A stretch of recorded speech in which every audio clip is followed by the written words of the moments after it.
we started talking about leadership, let me first start by trying to define leadership the way I see it before I then talk about the leader and vision and all of that. For me, leadership is not something that is, I mean, there are many very big definitions of the word leadership, but I like to try to define words with in a very simple way. I generally tell people that anything you can't describe in a sentence you don't understand. If they tell you describe something, you're using 5 sentences, most likely you don't really understand. Your first sentence should describe what. So for me, one sentence, few phrases should define anything. What is leadership?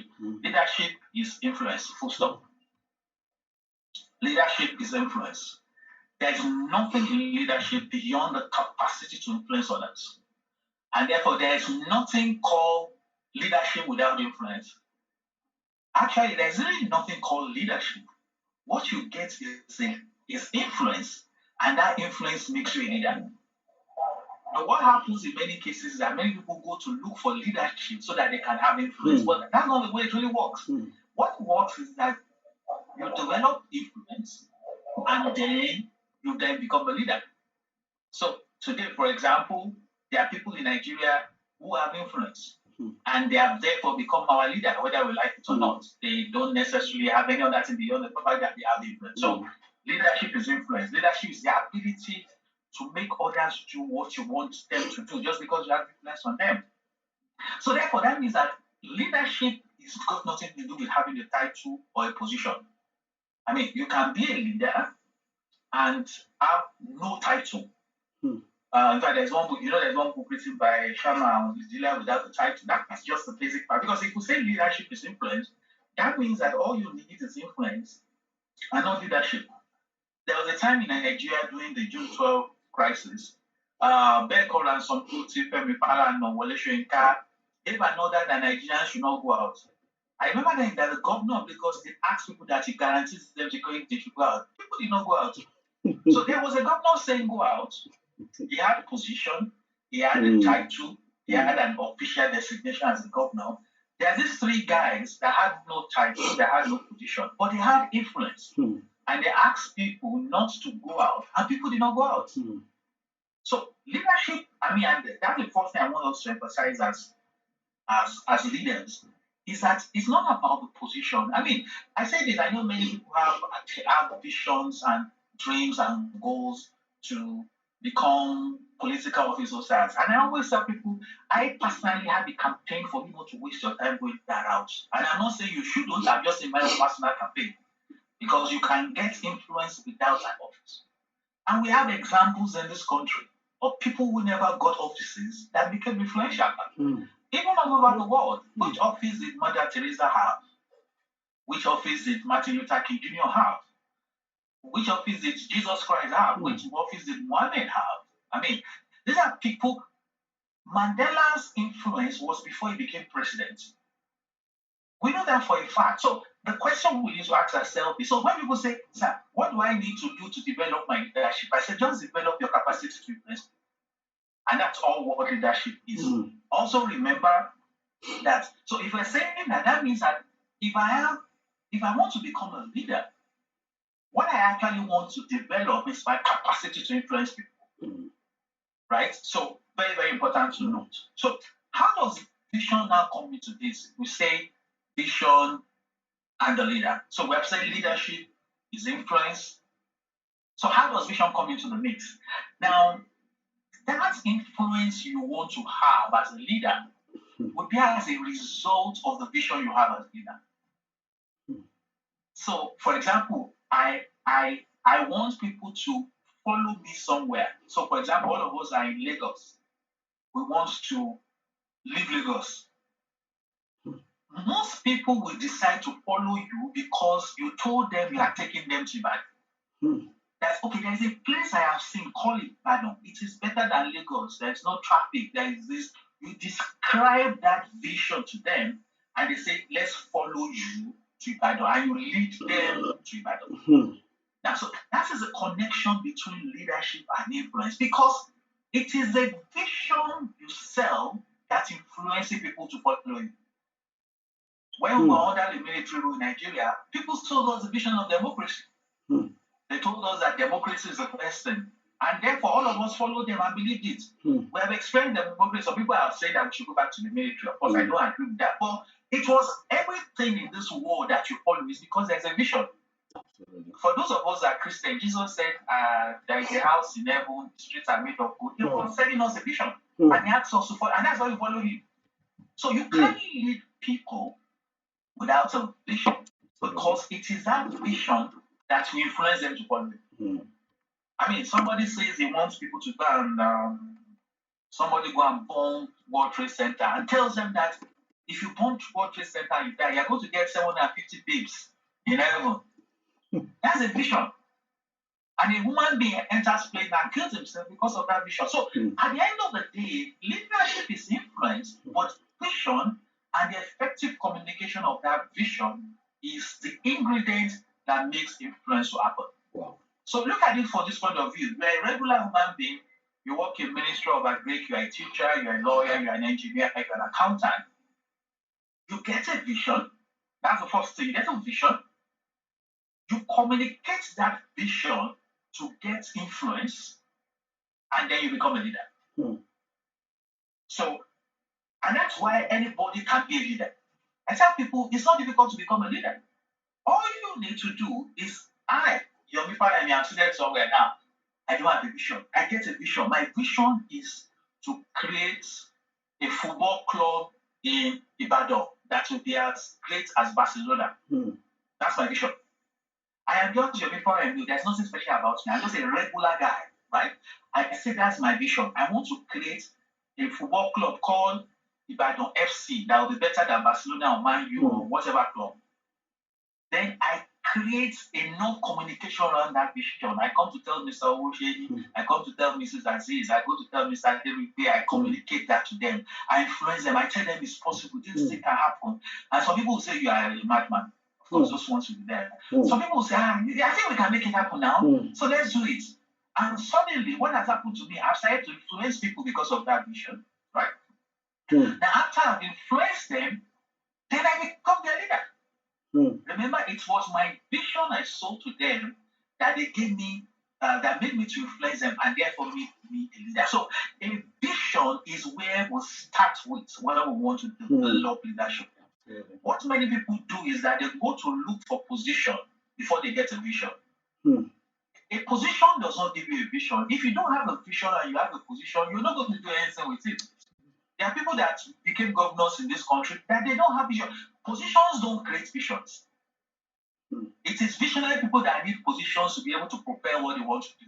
So I have a number of young people that come to tell me that and say, sir, I want to run for office, I want to become local government chairman, I want to become this. And I say, so what's your vision? And they're like, they start saying what, and I'm wondering, you don't need an office. You see, if you have a vision, if you don't have an office, you will carry out your vision without an office.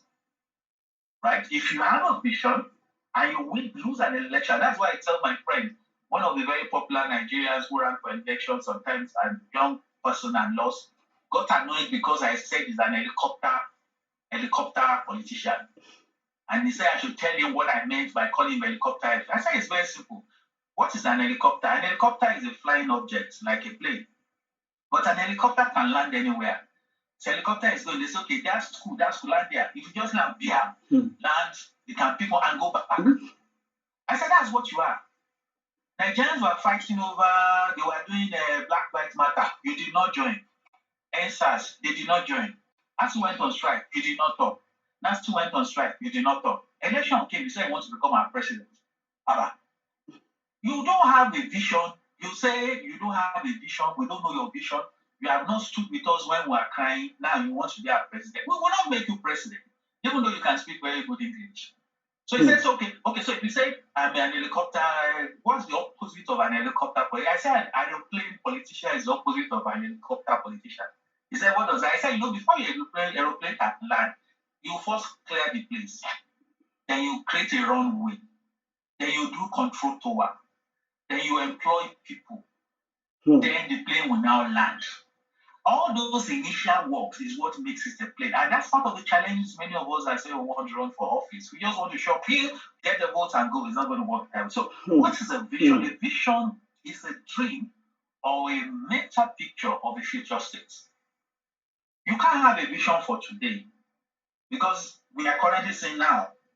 So a vision is a mental picture of a desired future state. A vision can also be described as the ability to see people, places in the things, not the way they are, but the way they can be. Let me read that again. A vision is the ability to see people, places, and things, not the way they are, but the way they could be. And my favorite example for you to understand that is Mickey Mouse. How many people know Mickey Mouse? If you know Mickey Mouse, please show me a thumbs up in the chat room. If you know Mickey Mouse, just type thumbs up or whatever. If you know Mickey Mouse. Okay? Anybody here knows Mickey Mouse? Yes, somebody, yes, I can say yes. I wait for 2 more yeses of thumbs up. Or you just do your thumbs up like let me know whether you know Mickey Mouse. Okay, so many of us know Mickey Mouse. I'm so happy. So you can relate with my example. Oluwaseun talks about it and says that he knows Mickey Mouse. I can say another hand. Okay, thanks. So, question. You remember I told you that a vision is the ability to see people, places, or things, not the way they are, but the way they can be, or they could be. Mickey Mouse is 2 words, right? Mickey Mouse. Forget Mickey. Let's focus on mouse. Mickey Mouse is a coup. Is a rat. Is a mouse. Yeah. When we were growing up, we killed mouses. Mouses were irritants. Mouses were rodents. Mouses were pests. They were things we spent money to kill because we felt they were a disturbance to our life. Yeah. A man called Walt Disney looked at that same rat, looked at that same mouse and said, this thing, currently I see it is seen as a bad thing.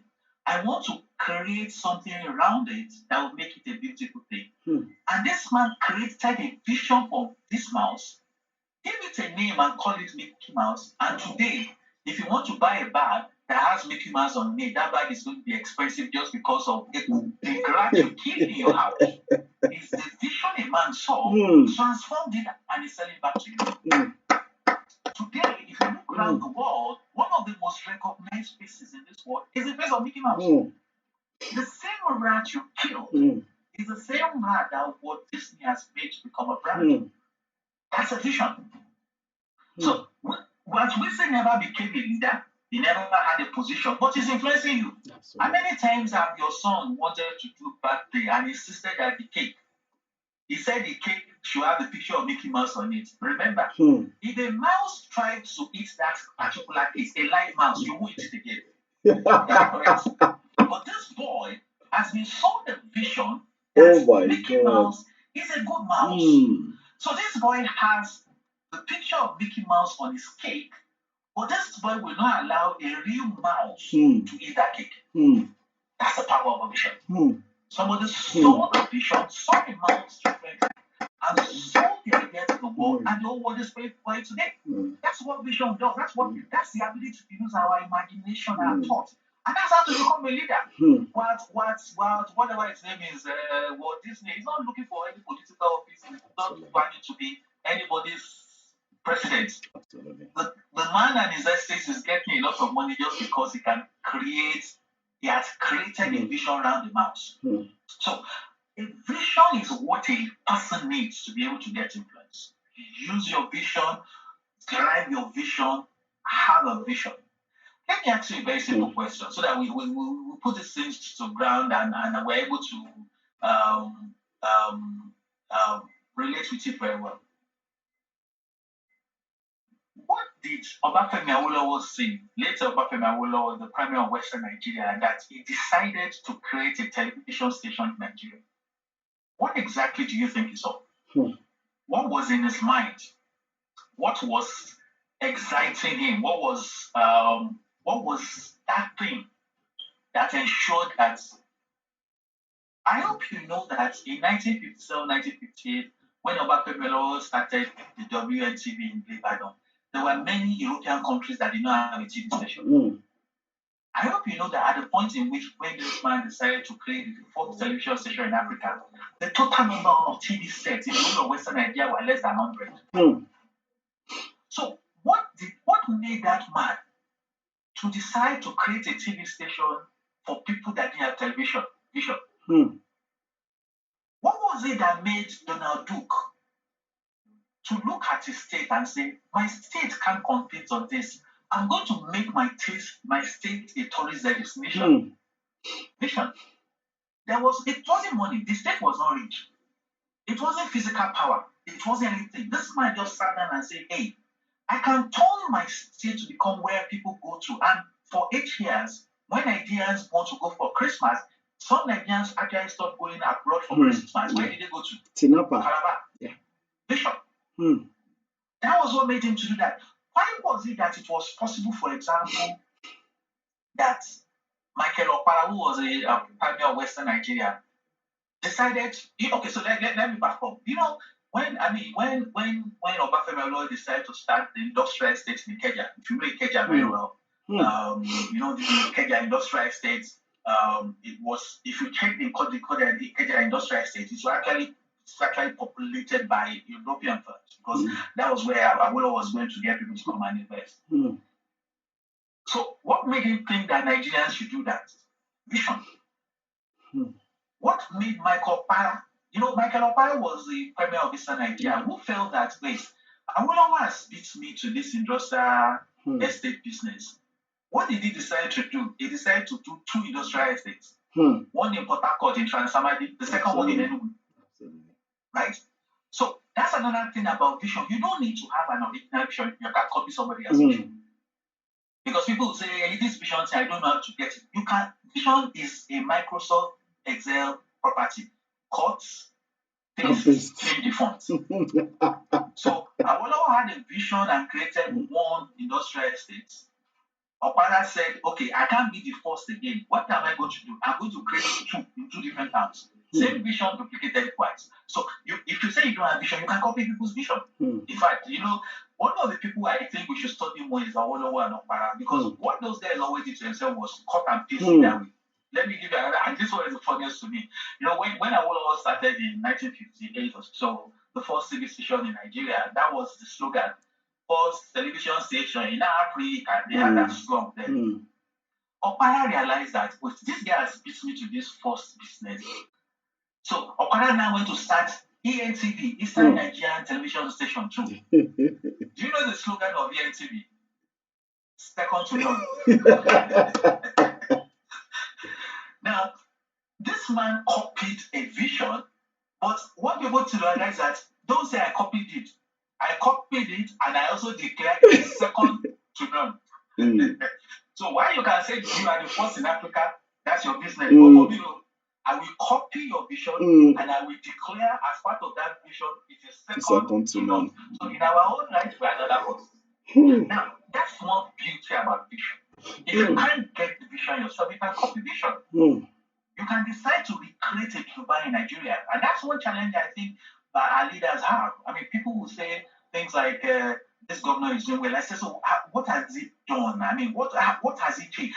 I can ask anybody, I keep asking this question. Is there any particular piece of real estate in Nigeria that gives you a semblance of perfection, except that which is created by the private sector?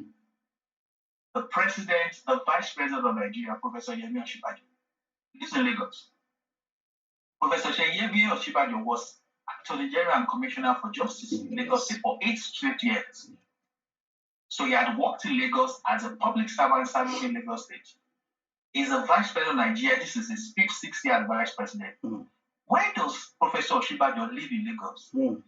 He lives in Victoria Garden City, VGC. VGC was created by a private man, actually a non-Nigerian, an Israeli. So how come is it that this our vice president's sense of the safest place to live in Lagos was not a place created by the government to start for 8 years? Absolutely. That's the power of a vision. Absolutely. So when people say the vice president lives in VGC, I said maybe you don't understand it. An Israeli had a vision, created a vision, and built the vision in Lagos. Your vice president is living in his vision. Actually, that Israeli is your vice president because he's the landlord of your vice president. He's the one. If the man says everybody in VGC, if he decides to cut off the light tomorrow, the president, the vice president, say, bro, don't do this to me. I'm the vice president of Nigeria. So this guy does not have an office that is ready that only check reconstruction. He doesn't have nothing. You don't even know his name. But he influences the vice president. So it's important for us as leaders to think about it. We need visions. It is visions that makes us becomes leaders. Absolutely. So I'm just going to describe very quickly. I'm mindful for my time. The types of vision I've seen Nigerian leaders have, and in this section I will mention names. If you don't like it, don't be annoyed. You see, if you don't like, if I speak, I mention the name of somebody you respect as a leader, and I say something you don't like about him. If you are not happy with me, don't be annoyed. Just look for cold water and drink, and so that we can enjoy our lives. Right? I'm not saying the person is not a great man. I'm only using it as an example. So don't be annoyed. Don't fight me. I mean, I wrote something on Instagram. No, I did. I was invited somewhere to speak a live interview on Instagram. One of Nigeria's popular stations invited me. After I finished, one man sent me a direct message. He said, "You're a very, very stupid man for what you said today." I looked at it. I said, "What is your offense?" I wanted to reply and say, because I spoke for 1 hour. I said, "Is it the whole 1 hour that makes me stupid? Or one part of the 1 hour? So at least I can limit where my stupidity, I can know where my stupidity starts and ends." But I said, "There's no point replying." You know what now made me very happy was that this man watched me speak for 1 hour and concluded I'm stupid. I personally feel that I have achieved a lot. If a stupid man can gain your attention for 1 hour, he's a very good stupid man. Right? I mean, he's a very, very good stupid man. So I was happy with the fact that you watched me for 1 hour and you didn't go, then I'm very good. So 5 examples of the types of vision I've seen Nigerian leaders, and the whole idea is for us to determine which one we want as leaders. The first one is I have seen leaders in Nigeria whose vision is only to become a political office holder. Biggest example, Muhammadu Buhari. Spent years trying to become our president. Became our president and we're wondering why he chose to become our president. Visionless. Totally visionless. The man said he has 3 agendas. Security, economy, and jobs. As you well know, he doesn't have those visions. They told him to say he has it. Now, you may not like what I said. Like I said, see, if you can drink, this is my own boiled water. In case you annoy me, I'll drink it. If I also annoy you, you drink it. So we have some people whose only goal, whose only vision is to hold political office. They don't have anything they want to do after that time. And I'm dead serious.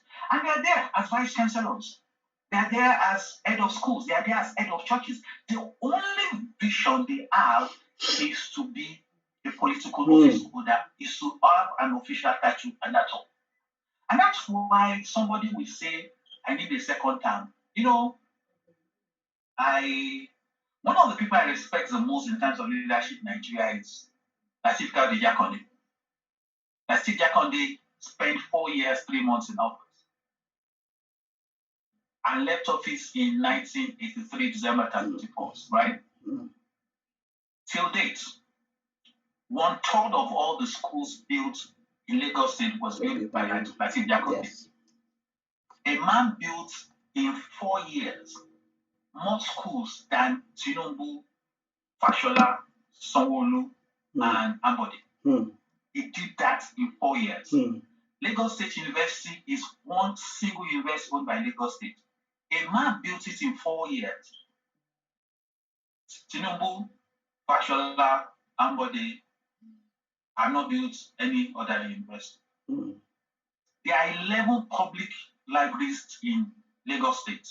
As at 3 years ago, 11 public libraries. 9 of them were built by Jakonde in 4 years. How come was a man able to do in 4 years what people have not done in over 20 years? Vision. So the first thing is that some people, their only vision is to get that. I don't want anybody to be like that. Number 2, some leaders have selfish visions. They have a vision, but the vision is either for their own benefit or for the benefit of the people around them. I don't need to give examples, right? You know what it is when a leader has selfish there. The whole idea is I'll go into office, make money, and I'm fine. Let me please drink water. So I'll give you the first example. People whose only vision is to get offered into office. Number two, people who have selfish vision is to enrich themselves, to enrich their family. And let's be very sincere, Nigerian politicians that have this vision, there are many. You know, when they say a leader is not doing well, is not delivering democracy dividends, he's delivering dividends of selfish ambition personally. I mean, you see people that are civil servants go into politics and they suddenly become rich.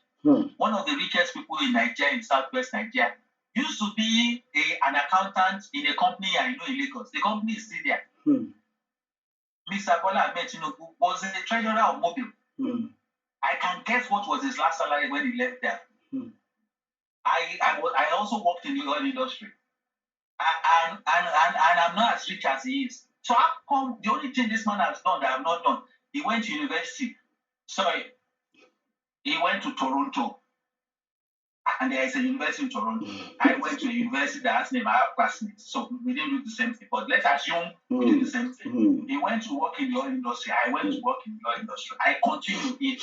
I went to politics and he's still there. And today he's richer than me. You need to ask yourself a very simple question. The salary of the most highly paid public official in Nigeria is lesser than the salary of the entry level of a graduate in the oil industry. So it cannot be salary. So second one I said is selfish visions. Number three, so I said first one is vision only to lead. Second one is selfish vision. The third vision is small vision. Small vision. Small. The vision is very small. So those small visions could be with respect to the peculiarities of the circumstance. So you could have a big problem, but you have a small vision about it. Yesterday, I was reading a tweet by the vice president that was celebrating the fact that between 2015 and 2020, there has been an increase of 4% of Nigerians that have access to water. Wow. So the vice president of Nigeria is celebrating that we grew 4% in 4 years in access to water. But when you consider that Nigeria is the headquarters of lack of water and open defecation in the world, we took over from India, you realize that that was a small vision. Have you thought about it when Nigerian political leader talks about their vision? You are wondering, is this what you want to do? Absolutely. You know that, for example, right? If you take the campaign promises of Awolowo to run for office this year, you can win. Because all the things they promised were still there. So one is sometimes small compared to the problem. Sometimes it is small compared to the capacity of the leader. I mean, so if I want to give an example, and I hope somebody will not get annoyed, somebody like Dr. Kayode Fayemi, PhD holder in war studies and strategic studies.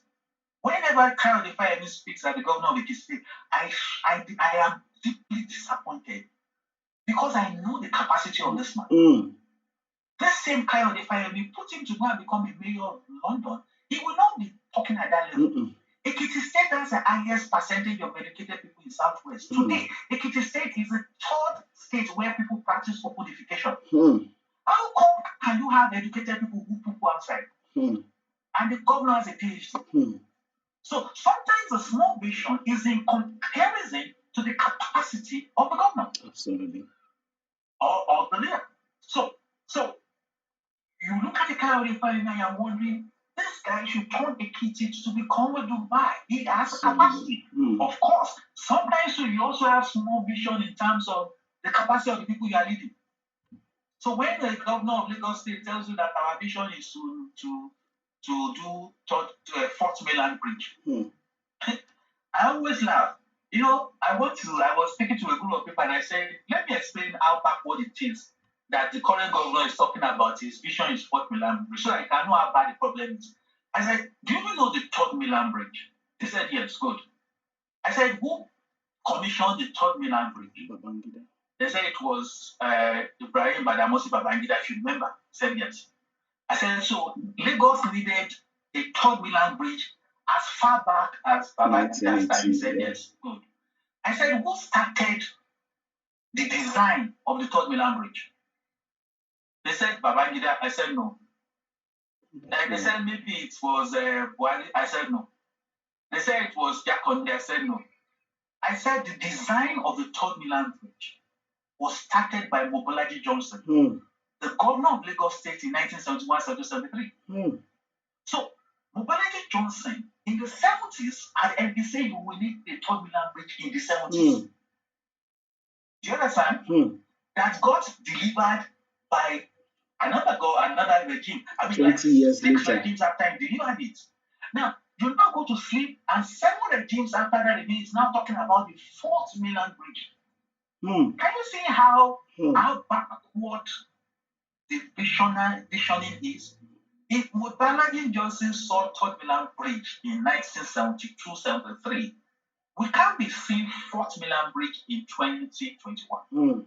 We are seeing too backward compared to the capacity of people. So sometimes the leader's small vision is Lagos is a state of energetic people. And then the last one, and that's what I call the BARS vision, BARS. B for big, A for audacious, R for reformatory, and S for significant vision. So this is a vision that is big, is audacious, is reformatory in nature, and is significant. Oh, and when we talk about that, I tell people that unfortunately I don't have too many examples. But God is a merciful God, there will always be examples. When Donald Duke decided to turn a state into the tourist capital of Nigeria, that was an audacious vision.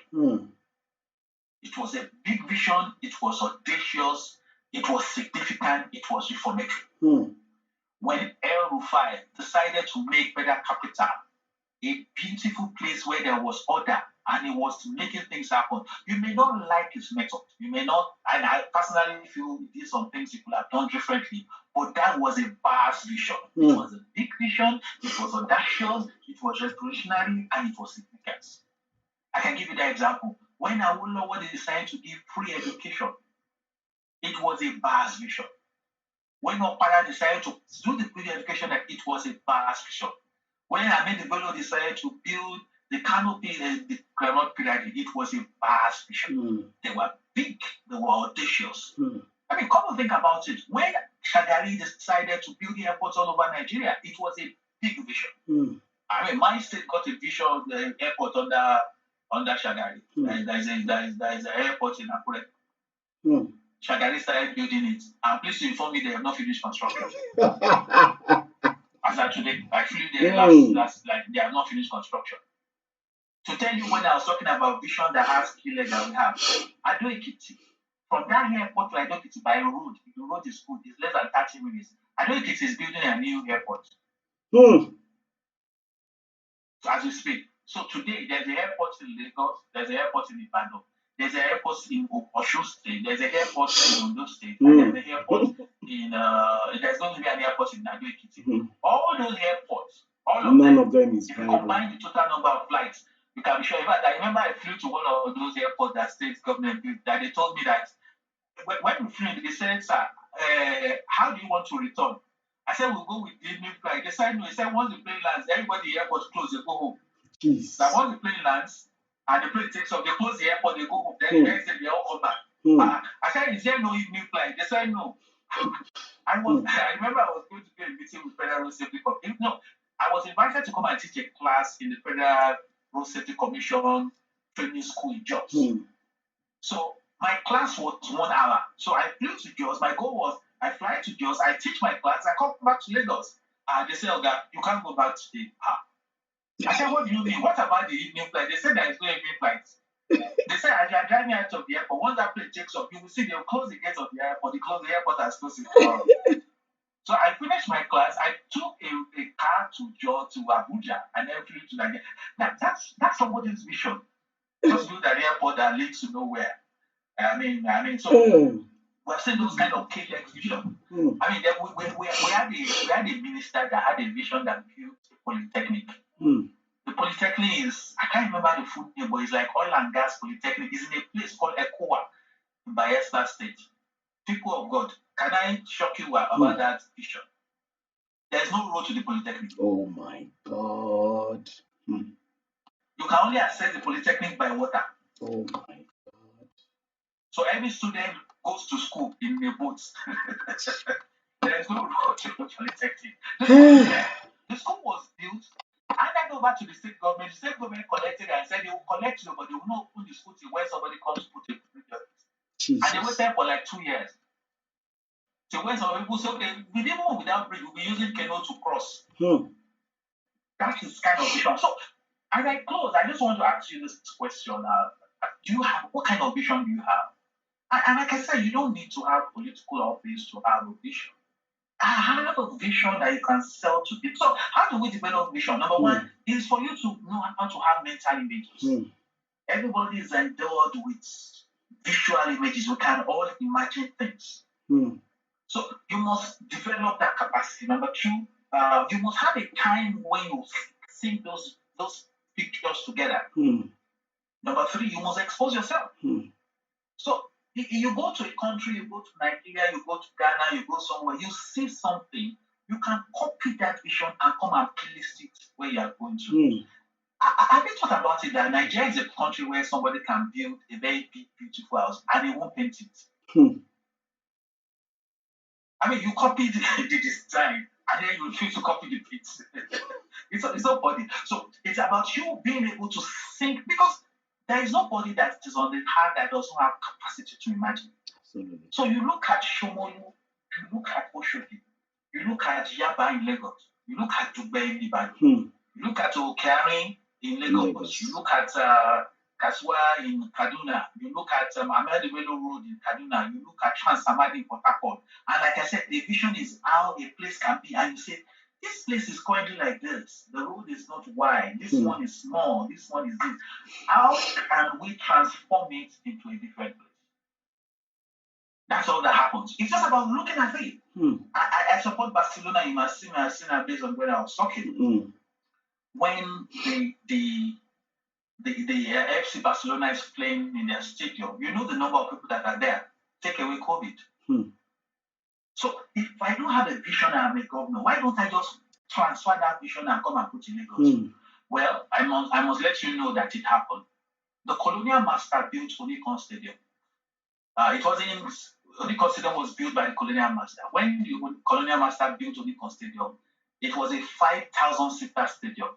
At that point, the population of Lagos was less than 10 million, was actually less than 5 million. But they felt that they should build a stadium that would seat 5,000 people. So another governor came and said, I have a vision. I want to renovate Onikon Stadium and make it modern and let it take more people. Remember, I told you that the colonial masters, when Lagos was filled, built Onikon Stadium to seat 5,000 people.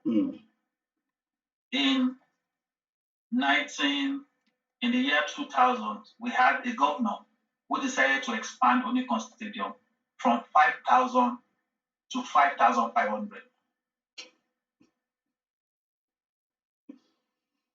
How do you describe a 5,500 stadium in a town of 21 million people? Absolutely.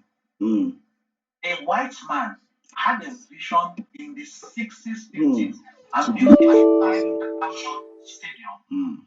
And almost 70 years after, you want to expand the stadium, you only will have 500 seats to the 5,000. Vision.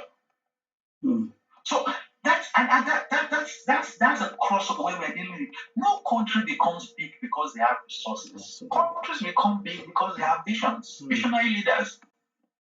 What has happened to Dubai is not that Dubai got more resources, it only has visionary leaders. What has happened to Singapore? Singapore did not have any special thing. It's only that it has visionary leaders. So my last request as I close is that I want to request all of us to go and get visions for where we currently live. You're a class teacher, you are a headmaster, you are whatsoever. Create a big vision for that place. Develop, study elsewhere, and see how it's done. And create that vision and learn how to communicate the vision and galvanize around people around it. Don't deceive yourself into feeling that you need an office to get a vision. Vision is so cheap to get because we all have brains. And for those of us that are spiritual, we believe that God gives people brains. Absolutely. And God inspires people. So ask yourself that very simple question. Just create it. Today, somebody created a place called Banana Island. It's a vision. We're currently using Zoom to call. Zoom is a vision. The guy was working in Cisco, and he was working in Cisco as doing something like this. And he had a different vision that I want my own to be more affordable. I want it to be user convenient. I want to follow the vision. He shared the vision with some people. Some people said to put money today, Corona cake business came. That's the vision. A nation will not be good because of its resources. Ask yourself this very simple question. There is no need for us to ask for God to give us more resources in Nigeria. All that we need is visionary leaders. Absolutely. I'm going to end with a story that Professor Emmanel gave us many years ago. I mean, I used to lecture at the University of Lagos. Professor Emmanel was also a lecturer at Faculty of Law. So that was when we were talking on the lecturer to lecturer level.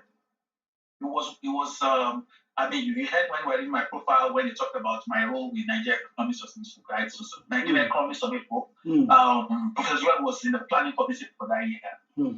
So at that point, Botswana was like the poster boy of radical development in Africa. People talk a lot about Botswana and talked about how Botswana was doing very well.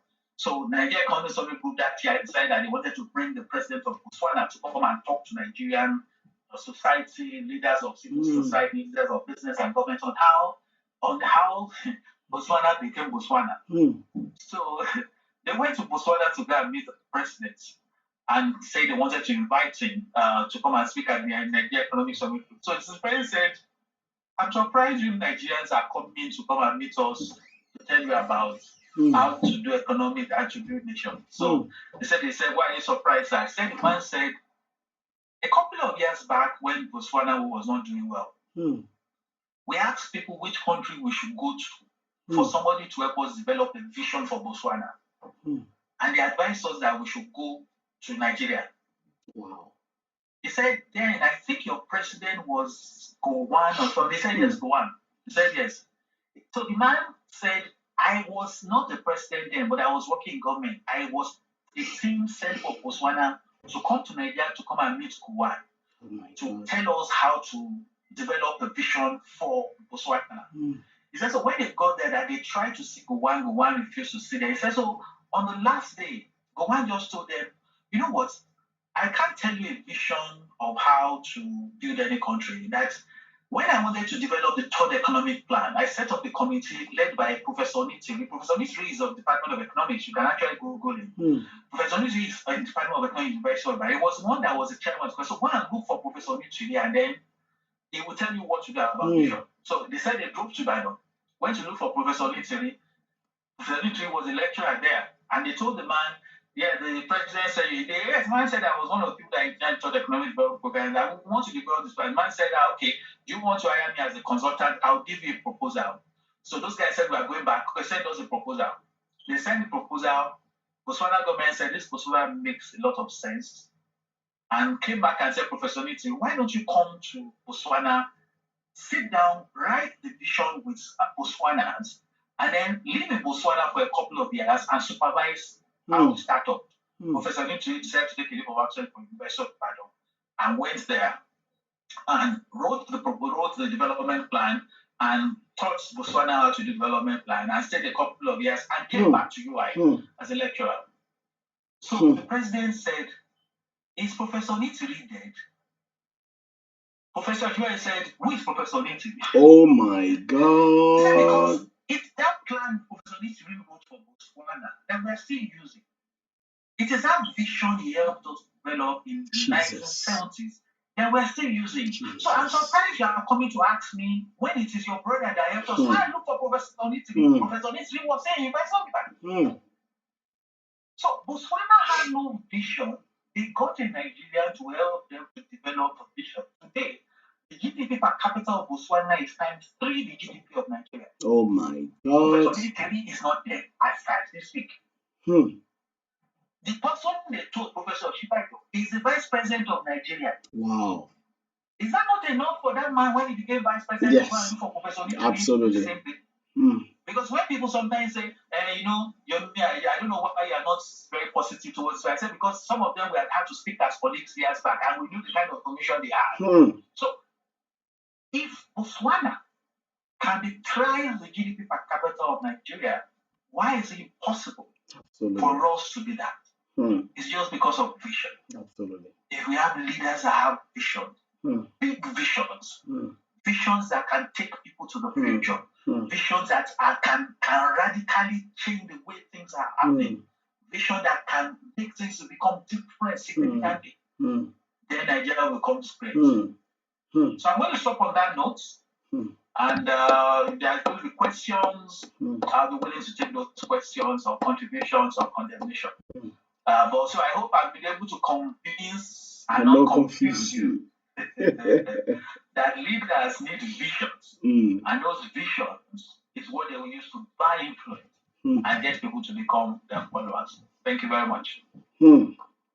Wow. Thank you very much, sir. Wow. Wonderful. Standing ovation for you, sir. Wow. Oh boy, I'm really myself.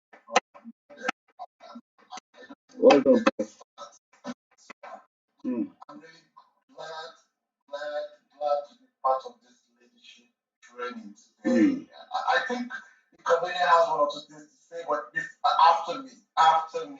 After me, sir. Really, I mean, to be honest, I've always wanted to be part of your, teachings, and I never had the opportunity. Man, I'm overwhelmed. I mean, what really surprised me is that how you inculcated vision and leadership. How you, I don't know how you did it, and my brain is, I'm thinking a lot of things. You mentioned a lot of things. You said things like you don't know how much you have done until you start to big stock. I have a lot of notes here.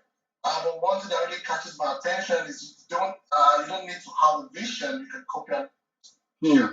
Well, I like that aspect. That one I like, and I'm really gonna, like I said, I'm really glad to be part of this. I can just imagine we're all having the visionary leader. We'll have the Zoom meeting now. We're working on. 2013 when Zoom started. How many of us here knows about Zoom? When I moved to Europe, that was the very first time I heard about Zoom. Even then, I was like, Zoom, what's this, and stuff like that. This is vision. You can imagine how much Zoom made last year alone. So yeah, let's think. I know we all have a lot of questions. Of course, let's quickly close out before we close the questions to our professor once again. Let me quickly call on Convenia. Maybe you will, just bring out whoever is taking questions. Convenia, you have one or two things to say, I believe. To be honest, I've been wowed in equal measure by Prof as well. And look, I repeat again, it's only those who have not listened to Prof before that will be surprised by that, So, and I also know that there's no way I do not know how you pay less than 100,000 to attend to do such a course with Prof. It's been a fantastic. Even if it's gonna be subsidized, you're probably going to pay about 25,000 for this course, and I'm going to kindly ask the PJ Tour to please issue a certificate of completion for this. Say so and so have attended the leadership training, and Prof. I don't know what to say. I've never heard. I'm not ashamed to say I've never heard of bars, and I know bars is a creation of Prof. Really, because I must have seen it somewhere. Someone should have seen it somewhere. The bars vision, and I love that bit. Honestly, if you're there and you did not write that down, or if you did not take notes today, then you've just wasted the evening, and you could have actually been doing something else. There's big, audacious, reformatory, and significant. Big, audacious, reformatory, and significant. And every time I hear the word audacious, I don't know, it's as if Barack Obama actually trademarked that word, audacious.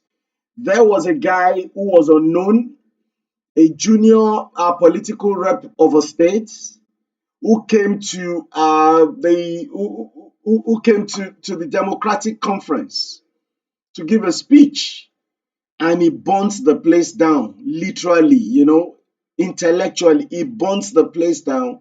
He had a standing, this was a rookie. Nobody knew him. Maybe a few people from his state. He wasn't a national figure. He had a standing ovation. And then he took the next step.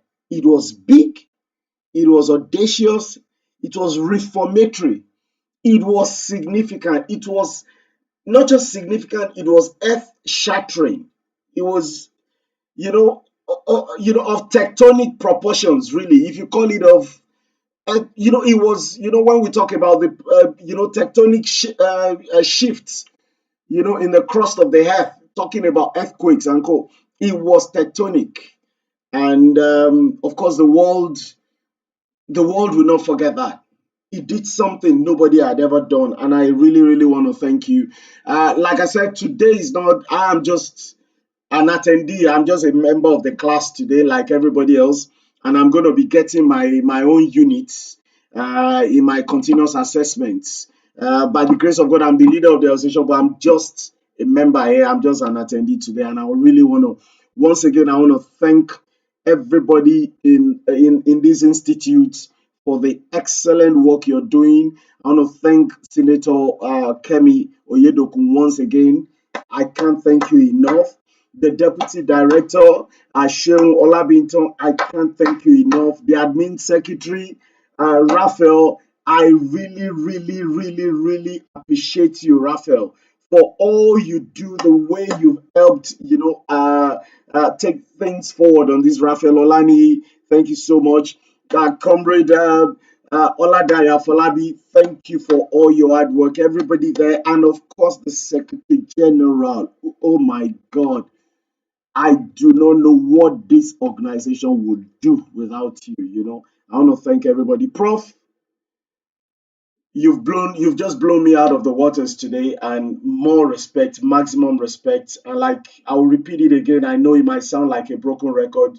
Many people will know why. Another one of the major reasons I respect this man is we disagree a lot, and I've not seen him say because we disagree he's not going to pick my call. In fact, we had a major disagreement this time. Was it last week or thereabout? A major, major one, but because it's always on principle, and he knows I have so much respect for him, and I see from afar the respect he has for me as well. Prof, thank you so much, sir. Thank you. You're an Egbon I look up to, and I appreciate you, sir. God bless you. So let me not take your time. It's not my job to take all the questions today. It's the job of Raphael and the team. Please take over to you.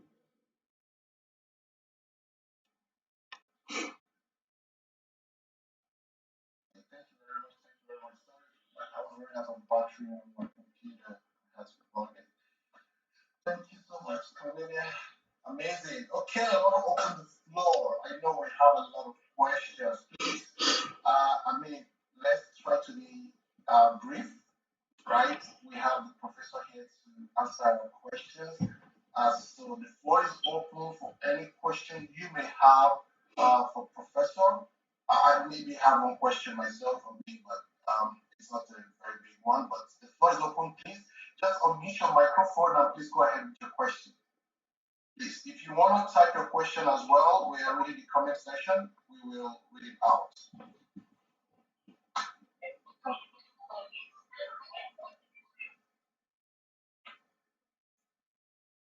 It's question time. I think they said someone was using the. Okay. Can you guys hear me? Yes. Loud and clear. Yeah, good afternoon, everyone. Good afternoon, Prof. Good afternoon, the convener. Good afternoon, everyone. I think I did myself very good justice tonight for actually attending it. So yeah, kudos to myself. It was very, very, very educative, and I have to enjoy. every bit of it. And a very, very big thank you to you, Prof, and to everyone that actually managed to put this together. My question to Prof is, I think as a Nigerian, I think we've got to a point, well, let me say we, let me say me, I've got to a point where I've actually started doubting if anything good can actually come out of this country called Nigeria. Let me be honest. I work in an IT industry, and part of my job entails pushing in terms of what you call agile. And one of the things that I found so difficult to do is to actually change people's mindsets. And I've always had this belief that for things to actually work well in Nigeria, we need to change people's mindsets. So my question to Prof is, how do we change people's mindsets in Nigeria? Where do we start from, given the fact that we have so many problems? You can't keep naming them. Where will you stop? So the question to Prof is, where do we start from? How do we change people's mindsets, start having teachers? Thank you.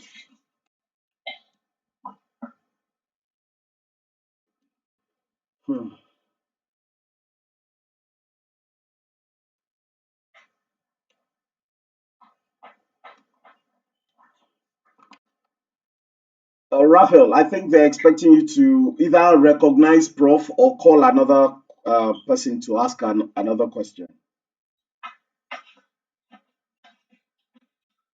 Do you want us to take the questions one at a time or together?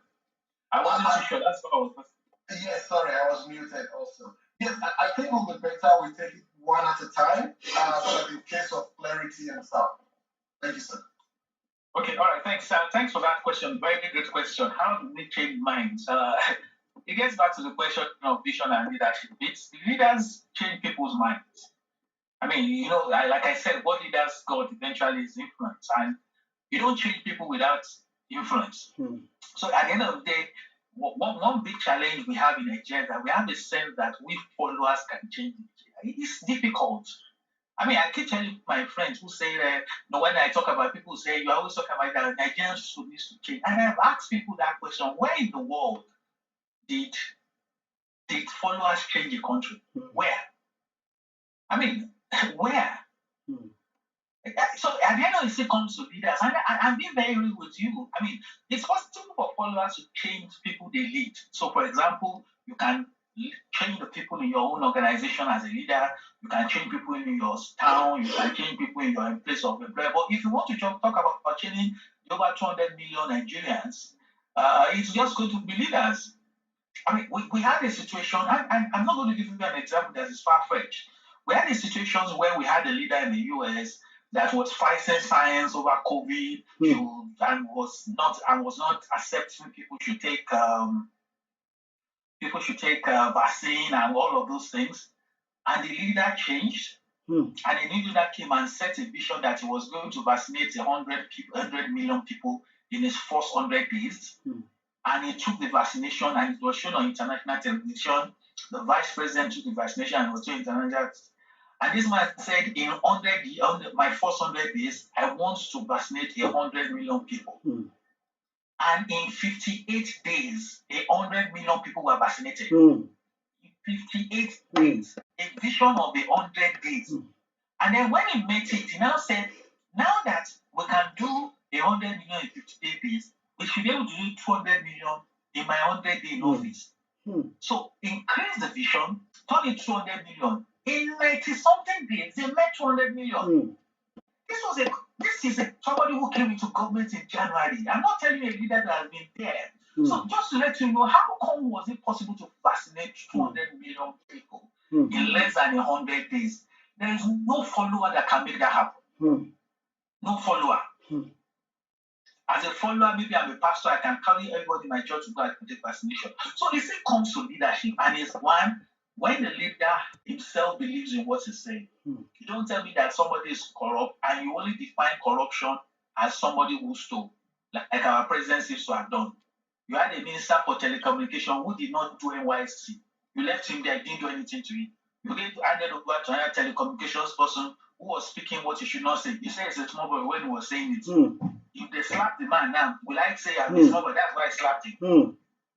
So I'm just saying for you to realize that it is it is leaders that train people on a large scale. So before starting to train Nigerians, is that we must get the right kind of leaders.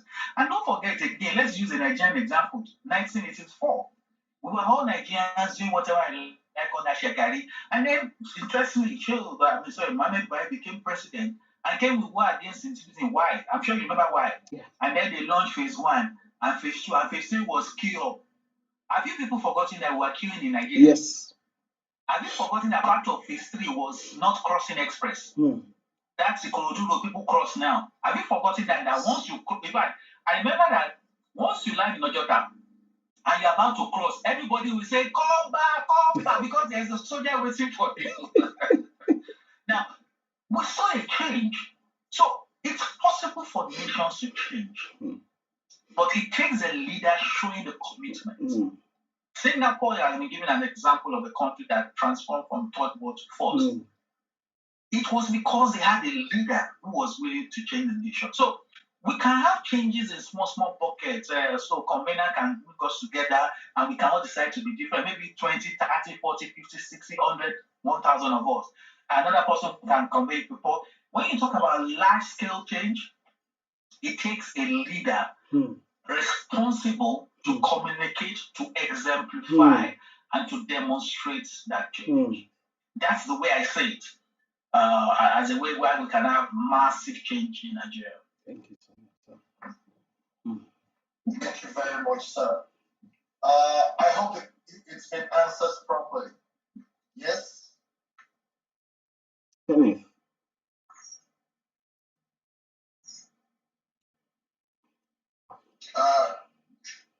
Mr. Olubusi. Okay. I believe that was really answered. All right. So in the comment section, we have more questions. That was answered properly and very, very good one. Thank you very much, Prof. I didn't even unmute myself. I think it was on the host. Thank you very much, sir. Thank you, sir. Thank you. Thank you. Yes. Excellent. All right. We have more questions popping in. I think we can take a few, maybe all of them. Sir, one of the questions says, please, how do one develop or create a vision when the education system is in shambles? That's a very interesting question. You know, the funniest thing is that everybody has vision, including the one that has a bad vision, still a vision. The education system is creating visions to people. So when, for example, the signboard of the school has a mistake and they don't correct it, they are giving a vision to that student that, they're sharing them the vision that it doesn't need to be perfect. I mean, things like, that kind of mindset. I mean, something is not 100%. And so part of what the educational system does is to sell visions. You know, when I finished secondary school, I went to do A-levels. And in Ondo town, I went to Federal School of Arts and Science, Ondo, Sason, we used to call it then. And we resumed in that school, and the vice principal academics came and told us that for the new standards in this school, I know you people have heard of African time, but in this school, we don't have African time. We have what is called Ondo time. And we have what is called Ondo time special. So we said, what's Ondo time? What's Ondo time special? I said, African time means you can go where you are going to at any time after the main time. He said, in this school, Ondo time is that you must arrive 30 minutes before time. Ondo time special means you must arrive 1 hour before time. So we said, why? He said, that is what he has created in this school. So we said, so when do you do Ondo time? When do you do Ondo time special? He said, it will determine when you will do Ondo time special, but the following are when you must do Ondo time special for your exams and when we have special events. Everybody say, Becky. First term exam, our exam was going to start at 8:30 in the morning. The man said, for this exam, we are going to be using Ondo time special, which is 1 hour before time. You know the exam starts at 8:30. When I got to class 7:15 because I wanted to read. When it was 7:30, the man came and locked the door. Jesus. So we asked her, why are you locking the door? He said, have you forgotten that in this school, or examination is Ondo time special? So therefore, anybody who comes in after 7:30 cannot enter. So people entered, they will write the time you came in. So our exam is at 8:30. Although time special is 7:30. So what happened was that if you come in at 8, which is 30 minutes before the exam, but 30 minutes after the time special, we started the exam at 8:30. The man, we kept them outside for 30 minutes. They came at 9. Jesus. So in that my school, we use Bondo time special. And nobody ever, if you flout it, you know what is going to be the consequence. That's what the education system does. They reform people because of the vision of the leader. The challenge we have is that we don't have an education system where leaders have strong visions any longer. I mean, anybody who attended tertiary school in Kenya knows you can predict what a student from that school will look like because the man had a vision. So if the education shambles system is in shambles, it's going to create vision for those students. It's only that the vision will not take them to the future. Many of you saw that unfortunate video where there were like 5 secondary school girls who were smoking shisha. When I saw the video, I told them that this does not look like a video in Nigeria. I eventually investigated. It's a school in Ikorodu in Lagos that happened. What vision led to those students at that age? Female students decided to be taking shisha. Who sold the vision to them to record it and share it on social media?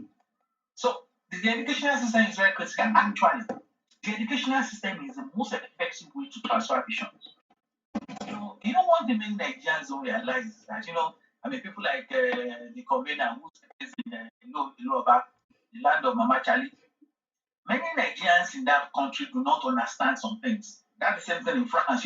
Once a child is born in the UK or France, before now, once the child is born, the child becomes a British citizen. Yeah. So Nigerians will just go there, born Peking, and come back to Nigeria. And then the government said, this is not working. Yeah. So they made a rule that the child must spend 10 years, or I don't know, whatever it is. Because what Nigeria doesn't understand is that becoming French is not that you are born in France. But the argument is that if you school in France for the first 10 years of your life, you will become French. Even if you are born in Bangladesh, they give birth to you in Bangladesh and they bring you to France, and you spend your first 10 years in the education system of France, you will become French. So when those countries that say when you give birth in the country, you get automatic, and they change it to say first 10 years, people don't know that. What they're really saying is that the giving birth is not just the issue. Is that if a child's first 10 years education is exposed to our system, that child is going to revive our culture. You understand what we want. And that's what we don't get. So that's the challenge. If we don't have education that is good, then we're going to from that time next week to conclude this conversation. I want to thank all of you. And without further ado, let me welcome my big brother. I know he's a very, very busy man. He's very much. I'm never too busy for you. I believe the question was well answered. I mean, there was a second question to it, which I couldn't ask earlier. We always speak of leaders with vision. What of followers who should have vision to put visionary leaders? Oh, great. I mean, very great questions. Followers should have the vision to put visionary leaders. That's a very, very important part of it. And that's just it. I mean, one of the things I think the Nigerian political class has done is to make poverty. You see, the problem is that when somebody is poor, his biggest vision is food.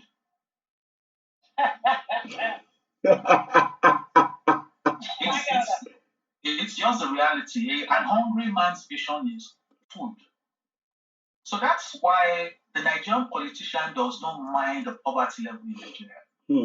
Because what happens is that once enough people are poor and they have voters card, when they want to vote, like it happened in those states, you just tell them the Boko Sipe. So you give them 2,000 naira to cook soup and they vote for you. Oh my God. Because poverty affects cognition. One of the biggest determinants of the cognitive skill of an human being is his poverty level. So when people are poor, they will have a vision, but the vision will be so short-term. So that's why the guy will say, once you give me 2,000 naira, I'll vote for you because he needs to eat that day, not tomorrow. So he doesn't mind sacrificing, using that 2,000 naira to give a 4-year term. Because in his own mind, my biggest vision is how to eat tonight. And that's the dilemma we're dealing with. That people know the kind of leaders they want. People say Nigerians vote for the wrong people. No. It's just that when you are poor, your needs are too basic to be strategic. Your horizons is too short term to be long term. So that's why they can take bread or take tea or take bag of rice and vote for that. Where do we need to change that? The education system, very important, and poverty level. If you make Americans poor, they will do what Nigerians are doing. If you make the British people poor, they will sell their goods. If you make the French people poor, people from Australia, they will do the same thing. Poverty is dangerous, and poverty changes people's value system. That's what we're dealing with. And don't forget, there are the poor who are resourceful in that they do have money, but there are also the poor that don't have ideas. They have money, but they don't have ideas. They have the poverty of the mind. It's another group of people, But once people lack, it's a big deal, and that's why they will choose the wrong person. Not because they are bad people, or because they are wicked, or because they don't know what is right. But poverty is too strong for them to think beyond today. And so 2,000 is more important than selling an idea at the end of the day. I think that's the problem we have. And Nigerians will keep voting the wrong people because Nigerians are poor. And because bread, eating today, is more real to them than a promise to give them a farm tomorrow. Thank you very much, sir. Wow. I mean, I'm not even sure to say it was funny or it's not funny, but it's the reality, sir, because this is the reality. When you're poor, of course, your greatest vision is food. Like this can be my vision. My pen can be my vision, right? I was using slates before, and then I'm thinking of the next things to use is my pen. And meanwhile, people 20 years ago, they're already using pen. I mean, it means that your thinking, your strategy also is part of those vision, right? How do you create your vision? Where does the vision lies? Wow, powerful. Okay, much questions still coming in. I'm going to take a few real quick, sir. Please, thank you very much. Thank you very much for honoring us, sir. Okay, this question from Comrade Oluwatosi Akeredolu. There is an observable trend of leaders in Nigeria who lacks vision, yet continues to hold political offices. On the other hand, we have so many people with great visions who are making impact in their respective endeavors, but not really interested in holding political positions. Now the question, how then do we have a strange of system, good governance, and visible development in our country? Thank you, sir. Thanks. That's a very big question. That's a very big question. There's this book I would suggest everybody tries to read it. It's available online. It's a PDF. You can get it. Two Republics. It's written by Peter Eke. It's a book anybody who is interested in politics in Nigeria should read. It's just a short 30-40 page book. Peter Eke, Two Republics. And in that book, his argument that there is not one Nigeria, there are two Nigerians. And each Nigerian straddles both. So in one Nigeria, for example, you are supposed to be responsible. So, for example, if you are the head of your town association, you can't steal community money, else community people will kill you. So that's one republic. In that republic, you are supposed to be accountable. So that same guy now, when he becomes local government chairman, the same community people will expect him to steal money for his family. So Nigerians have created two republics in their minds, and that's the way they relate to it. Where I was living before in Lagos, the chairman of our estate association is a medical doctor. He's a senior medical doctor. That was the only person we felt was fit to become the chairman of our resident association. However, the councillor for our area is a barber. So what made us decide that a doctor should be our resident association chairman, but our local government councillor is a barber? And this is without disrespect to barbers, but just for you to understand, it's not as if Nigerians don't know. Nigerians have made some deliberate choices, honestly. So when you say people that are doing well outside, they don't want to go. Honestly, I don't know what's the solution. I mean, I guess you are from Ondo State like I am. The current governor of Ondo State is Governor Agbedeyi. He's a lawyer. I know him. I know his chambers in Ibadan. I'm an Ibadan boy. I know his mom's house in Orogun in Ibadan. I know his mother's shop, Kopidopa. I used to go there to his mom's shop. I know his chamber where it was in Ibadan. I knew when he became NBA president. That was exactly when he became governor. Because in my mind, I should see the semblance of excellence and especially for the private sector. This is the 5th year. I mean, what can we say? Let's be very sincere. What can we say? And I'm not saying because he's not trying his best. What I'm just trying to say is that this is difficult.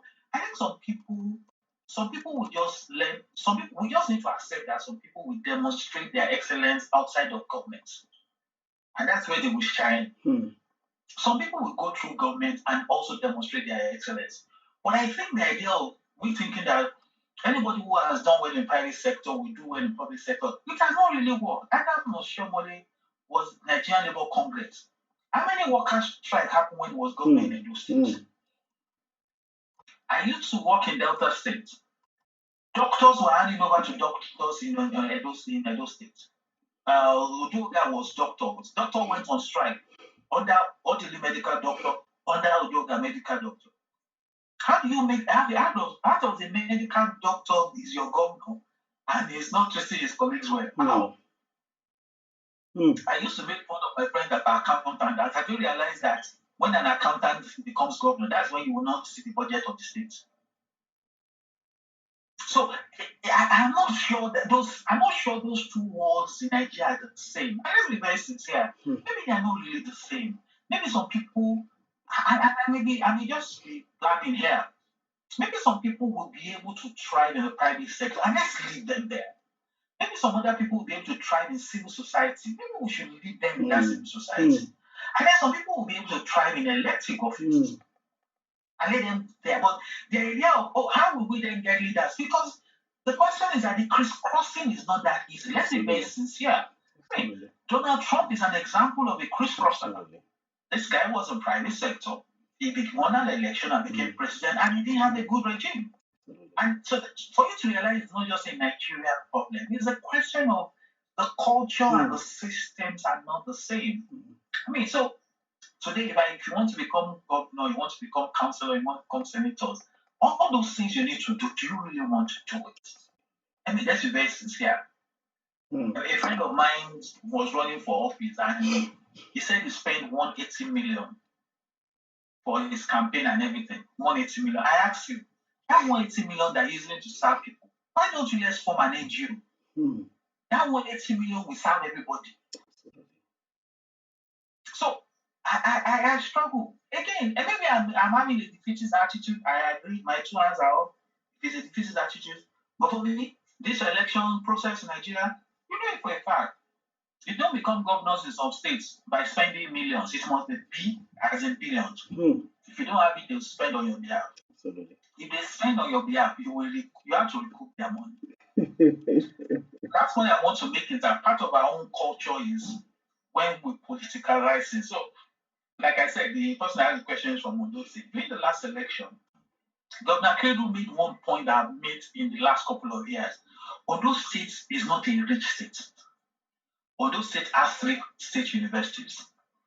There is a state university in each senatorial district. Each governor creates university in his town. Adefarati created governor in his town. Oloke High School used to be a school. when he was the principal many years ago. He's now Oh my God. When Agagu became governor, he created a university in Okitimupa that is close to his hometown. Mimiko, my brother, who is from Odo, created a University of Medical Sciences in Odo town. I'm expecting that Governor Akeredolu may want to create one of our college or our university because every governor before him have done that. And I was surprised that, I expect that the government should match this course together. During the election campaign, this last year, Governor Akeredolu said it in passing that I still don't know why Ondo State has 3 state universities. And I'm asking Governor Akeredolu, are you complaining? You are the governor. Match them. He can't. Because if he does that, he has lost the election. So, what happened last month? Governor Akeredolu went to TED Fund to go and ask for more money for the 3 state universities. The poorest state in southwest Nigeria is Ekiti State. Last year, Ekiti State created a new university. Ekiti State now has 2 state universities. Dr. Kayode Fayemi is a brilliant Nigerian. We know that for a fact. But if he does not create a university in Ikere, he will not win second term. You know for a fact was that Ekiti had 3 universities that Fayemi in his first time reversed. Yes. If you remember that fact. Yes. When only that short time was only created 3 universities in Ekiti State. When Kayode Fayemi came in, he reversed them to 1 university. That's one of them where he lost the election. So now is all the things we clap for him doing for being the technocrat, he's reversing it now. Because he has ambition to become something else after he's governor. People are deceiving him about 2023. So how do you explain that? How many of us can play those kind of games? Some of us, before we sleep, we check our conscience. I see whether we have done any evil. If we have done any evil, you want to make it before you sleep. Some people, they don't have that capacity. So they can invite them. If Kayode Fayemi on this call, if you contribute, and he doesn't mention it, so you will say, wow, what a brilliant Nigerian. Then you see the same man creating universities up and down. The youngest governor is governor of Kogi State. Kogi State is very poor. The profit of Lagos State branch of MTN is more than the income of Kogi State. Kogi State last year created another state university. Jesus. How do you explain that? So I don't have an answer, honestly, but my view is that I think different people will do well in different areas of life. And we need to just accept it. Have you thought about it? The best coaches of football were not great footballers. The best footballers don't make great coaches. Maradona fumbled as a coach. Absolutely. So maybe we should also start to think about that with respect to this leadership in various sectors. The assumption that we can score. If you are doing well in banking, you are a bank manager, you are the president of banking association, maybe you should just stay there and be the best possible. And then maybe some people who are good in the civil service, political business, maybe they will also emerge and do well. But for us to think we can just cut and paste success, I don't think it works anywhere. And that's my sincere opinion about it. I've given up on encouraging people to go to politics just because we say, so how the good politicians go there? I don't know. How many people are going to encourage to go to politics that didn't form? How many? I may be defeatist in nature, but that seems to be my own observation. You're correct. Thank you very much. That was really powerful. Comrade Oluwatosin Akeredolu, was your questions really thoroughly answered? Do you have an additional comment or question?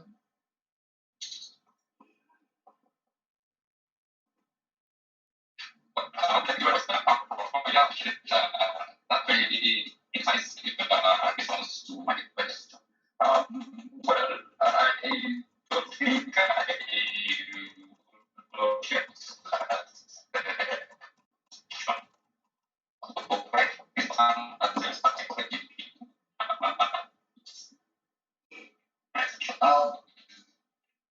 Mr. Akeredolu, I think your voice is breaking out.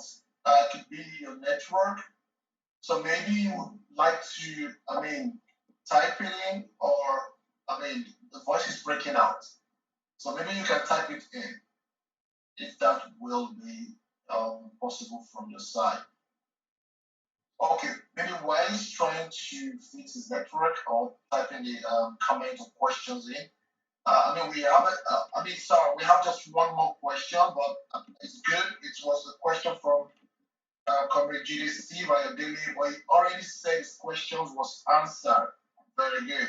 Or it's already answered from one of your comments, but his question was more like, why do some leaders who successfully led companies get into public offices and put up poor performance? So I think that was clearly answered as well, sir. Thank you very much. Please let's not forget to fill out the forms. We dropped the forms in the comment section. Please let's try to fill out. We need your feedback. You know, this is amazing. This is a very powerful session, and I really appreciate every one of us for being part of this program today. I believe we all learned a lot, and we're going to be having, more trainings like this. So please, if you want to put it in your calendar, as soon as we have it, we will definitely send it out. So once again, Professor, we really appreciate. I hope when we call on you again, sir. I know it's very hard to get across to you, but we really hope you will be also, part of our sessions again one time, I believe. Okay, I can see the convener raising his hands. Yeah. I will give you some time, sir. Thank you so much. It's just to draw your attention. I believe that there are two questions there. I think Comrade Richard Jimon has been raising his hand. I think he wants to ask a question. Yeah, I think his hand has been up for a long time. And also, I'm very interested in this comment by our head of PRCCD.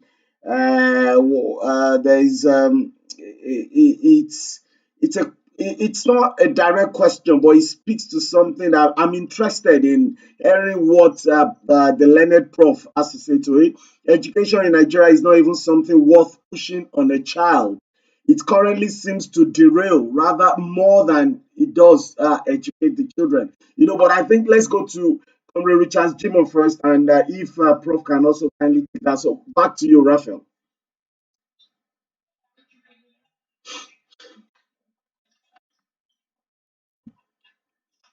Thank you. Can I ask my question now, please? Yes, please.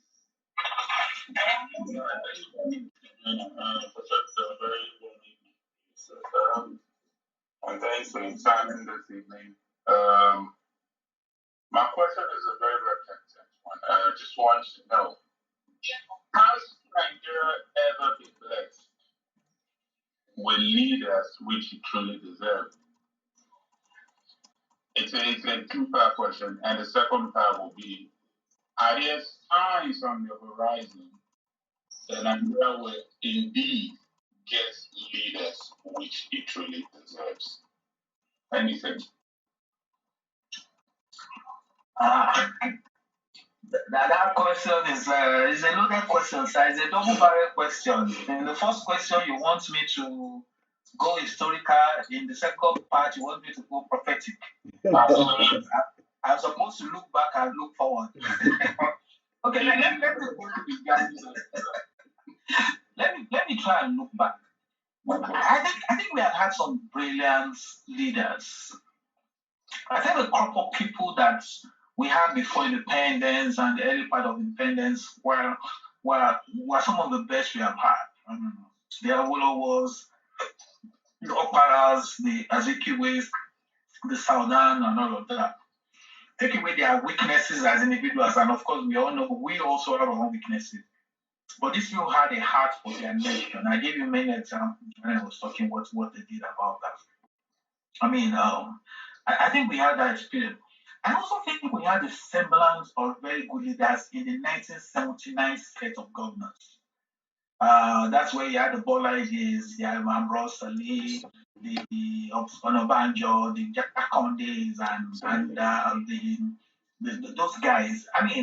They did well relative for that 4 years, 3 months they had. And so I think Nigeria has had good leaders. But I think what has, and I'm only going to be focusing on political leadership.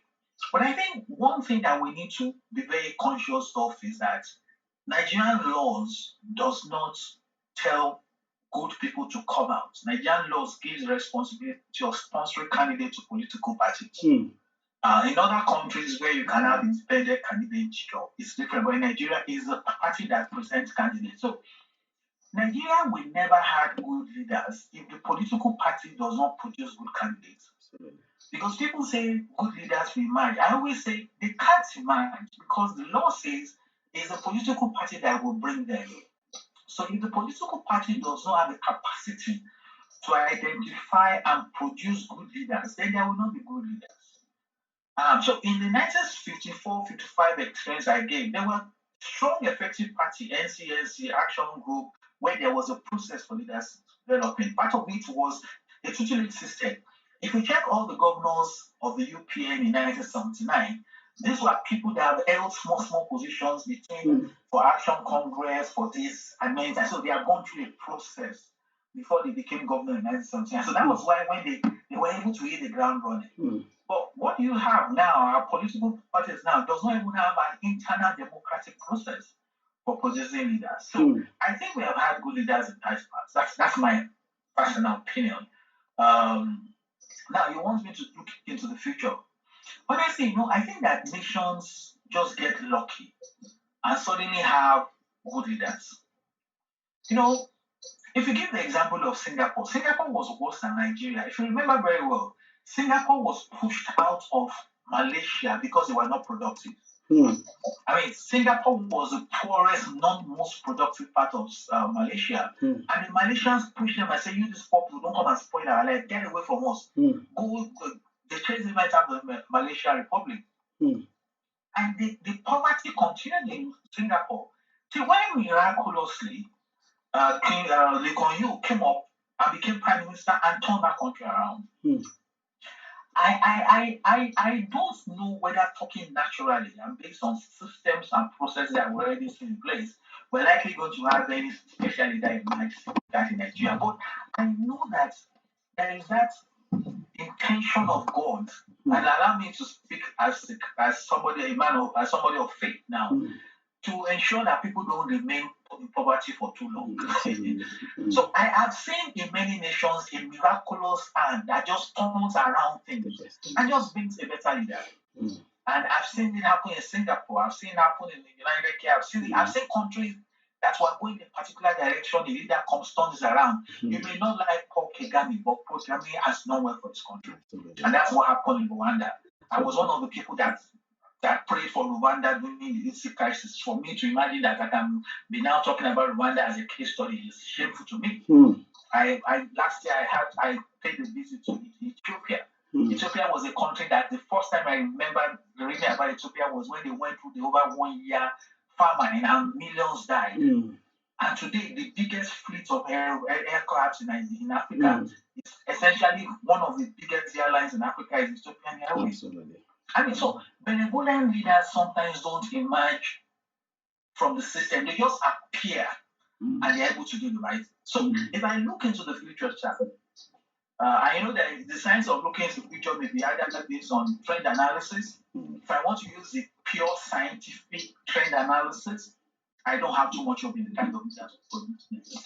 However, I've also seen interjections in history in various countries that ensures that there's a reset after some time of backwardness. There's this reset that just gives an opportunity to make things happen. And sometimes those leaders don't emerge specially. They just emerge and they get there and they have a different change of hearts.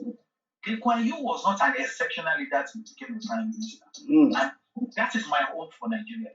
That we will likely have a leader that will not understand why he has to be good. He will just see himself as the right thing. So that's the way I want to. So I'm a dealer in hope. I'm a seller of hope. I have hope that thing will happen. That we will have a president that will just choose to be good. Not because he's good, but because he just sees a necessity upon him to be good. Like it happened in Malaysia, like it happened in Dubai. The UAE is an emirate of various city-states. How did Dubai just suddenly come out among them? Dubai doesn't have more oil than Qatar. It's just because one leader just emerged. And that leader did not emerge because he was trained. It was just the leader that emerged because they gave back to him. He became a leader by hereditary. I mean, not even by democracy. But a compulsion was placed on him by factors he can't explain himself. And the guy transformed this city-state. And I believe that's going to happen in Nigeria. That we're going to have a leader who will just have the heart to serve the people. Not because he wants to, but because he just has a sense it has to be done. I don't know how that's going to happen. I believe it will happen. That's my belief. Thank you so much, Prof. Thank you so much, Prof. Yes, of course, we are believing to have a leader that will have the heart to serve Nigeria.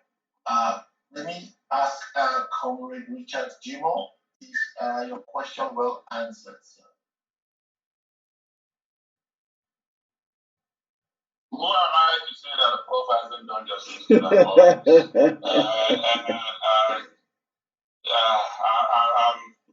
I'm trying to have the audacity of hope as Prof has, because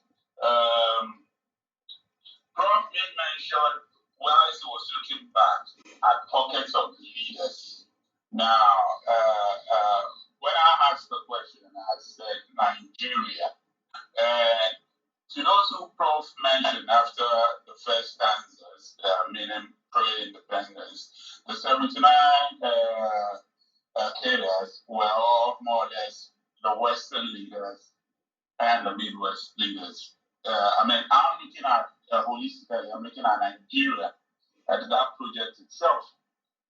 And looking forward, I just want to have that seat as Prof has it on the horizon that somebody somewhere will come from somewhere and drive Nigeria to the promised land, Nigeria as a whole, and all indices being factored in, this person will rise above and will be able to lead Nigeria as a whole. Not a pocket of Nigeria, not a section of Nigeria, Nigeria in its entirety. If God wills it, who am I to say it will not come into fruition? Yes. Prof, I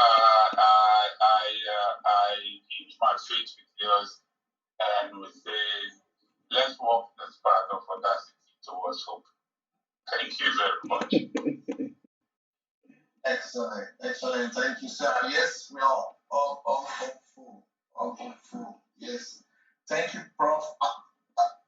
I know we can go on and on and on and on and on. It's really an interesting session, amazing session, amazing training. And I see questions keep popping in. And, Prof, thank you so much for your time. I know we elapsed the time given to you. Thank you for being there and really, helping with all the questions answered.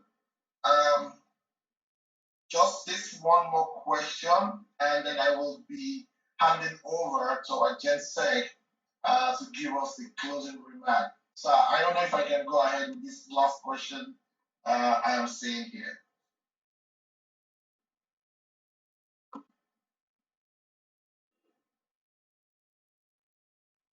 Bad leaders continue to celebrate each other by standing up to frustrate the good upcoming ones to achieve their goals.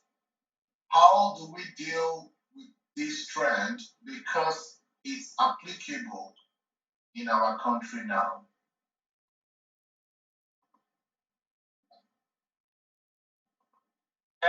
Thanks. Interesting question, sir. Don't forget, power is not giving, power is taking. Even good leaders will not give you power. You take it. So maybe the question is that how can we take power? Everybody wants to perpetuate power. If people are their way, they want to die in office and hand over to their children and their children's children. And I think it's about the way being strategic. And part of what related to the last question that was asked is the question of hope and having strategy around it. I've seen cases. I mean, people, for example, think that Lagos, for example, is not penetrable. And I've seen people that stood up to the APC machinery and won election, for example. Part of the strategy is people go to the area of strength. Last two elections, I saw the PDP win seats in the House of Assembly, in the House of Reps, where the Southeasterners were dominant in Lagos State. Amu Odofin, First Start, Satellite. I saw that happen. So that's part of the strategy. Should we start to go to run for election where we have people that are like us? It's a strategy you want to think about. Number two, do we want to start to invest in building influence before the time comes? There was an interesting experience that happened in Lagos mainland. There is a guy called Kako. Kako had been running a free bus service for school children in his Mushin axis. He has this bus. In the morning, he drives the bus, takes the children to school, free of charge for many years. And then election came. He said he wanted to run on the AG then. That was Tinubu's party, and they didn't give him the ticket. And Kako went and said he was going to run on the platform of Accord Party. And Kako won the election in Lagos. We saw the same thing happen to Senator Sakwe in Delta State. Won an election based on Accord, defeated PDP in Delta State. We saw the same thing happen in Wari Southwest, where somebody on Labour Party defeated the party. What's her name? Mrs. Daibu. So I'm giving those examples for you. I mean, there was an election 3 weeks ago in Niger State. Apga won a seat in the House of Assembly. Apga in Niger State. So I think it's about being strategic. And for me, one of the strategies for us to use science and data to know how to get power from this. But I'm giving the examples of go where you think you have like-minded people that are good for you.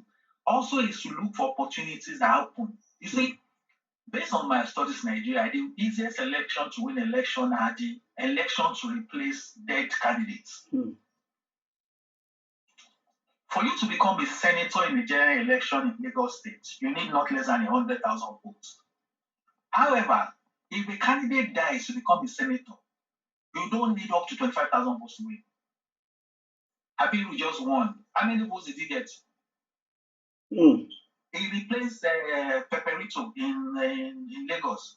How many votes did Peperito get? Check all the vote elections to replace that candidate in National Assembly, in the State Assembly. The number of votes to replace a dead senator or a House of is not usually up to a quarter.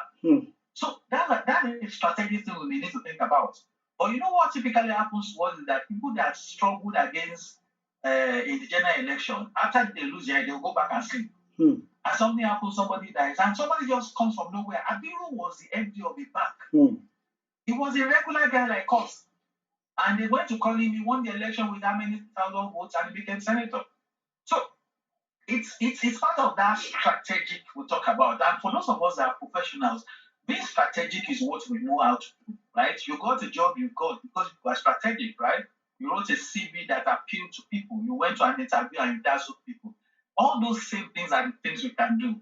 When you wanted to apply your present place of job, there were various vacancies. You looked at the one that your qualification fitted and you went for it.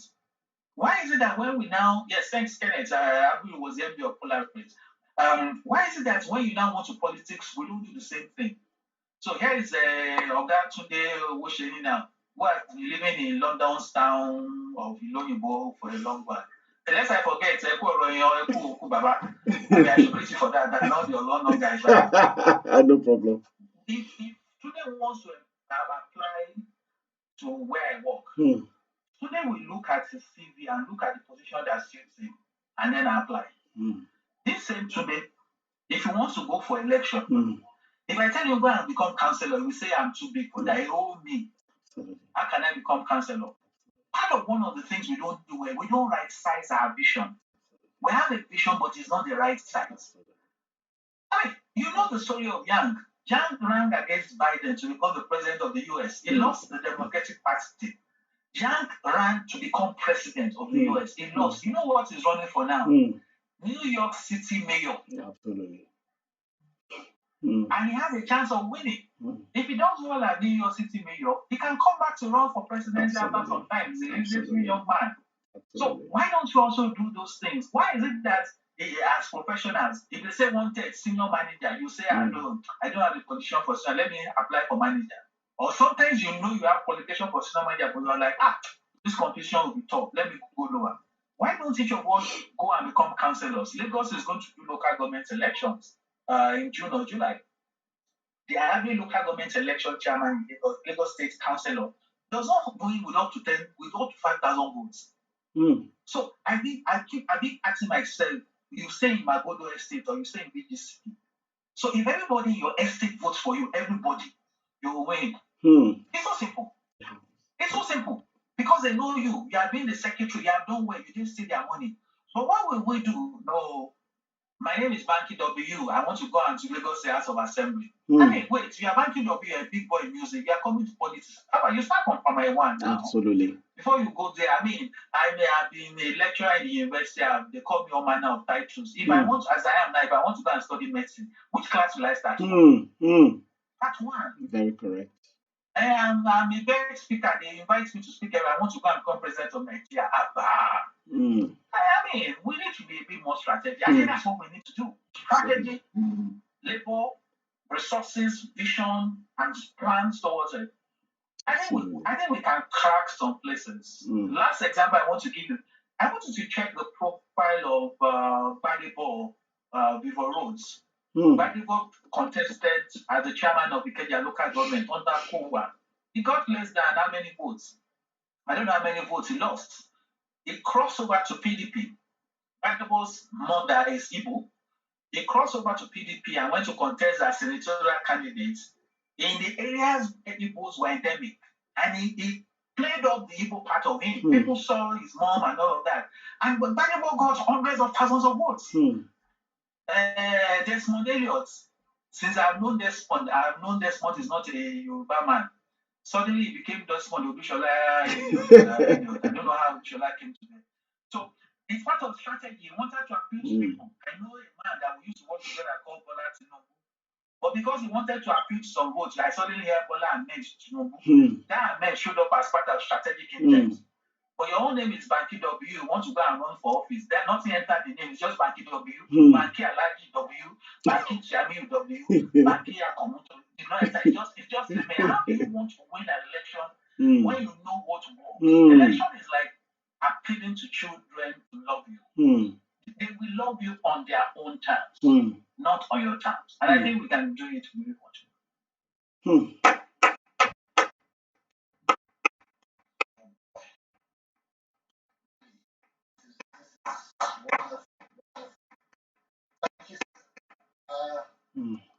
But I don't know what to say. I know more questions will keep coming back and forth.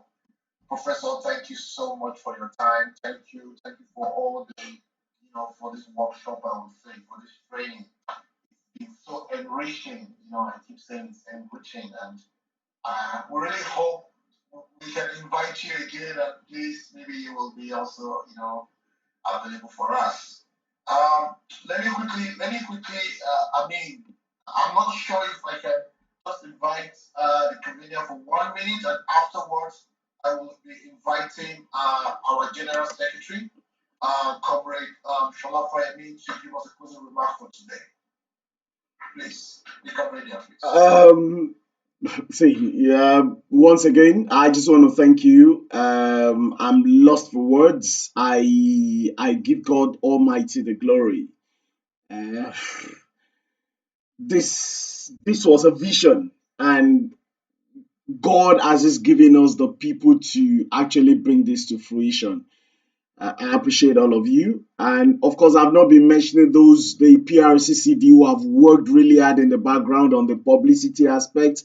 Joshua, the director, Tolu, Ayoleola Inka, the admin secretary, and everybody was.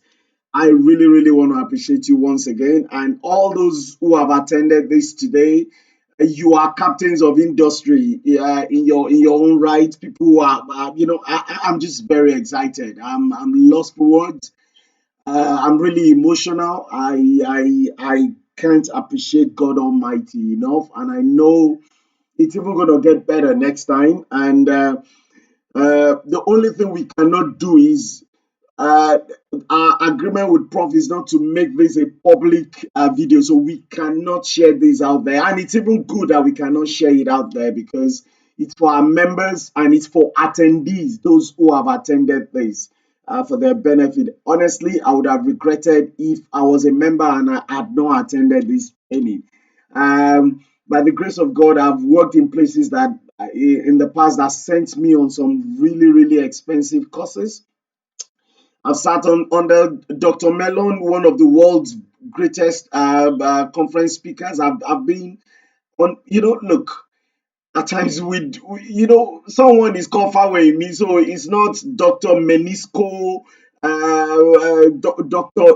Isco Menisco. If you say Isco Menisco, that name sounds really fashionable, but really not because Prof is here, but Prof is top notch. I want to thank you again, my older brother, and I know we were only able to get him once last year. I tried to get him for the second one, it was not possible, but whatever it will cost.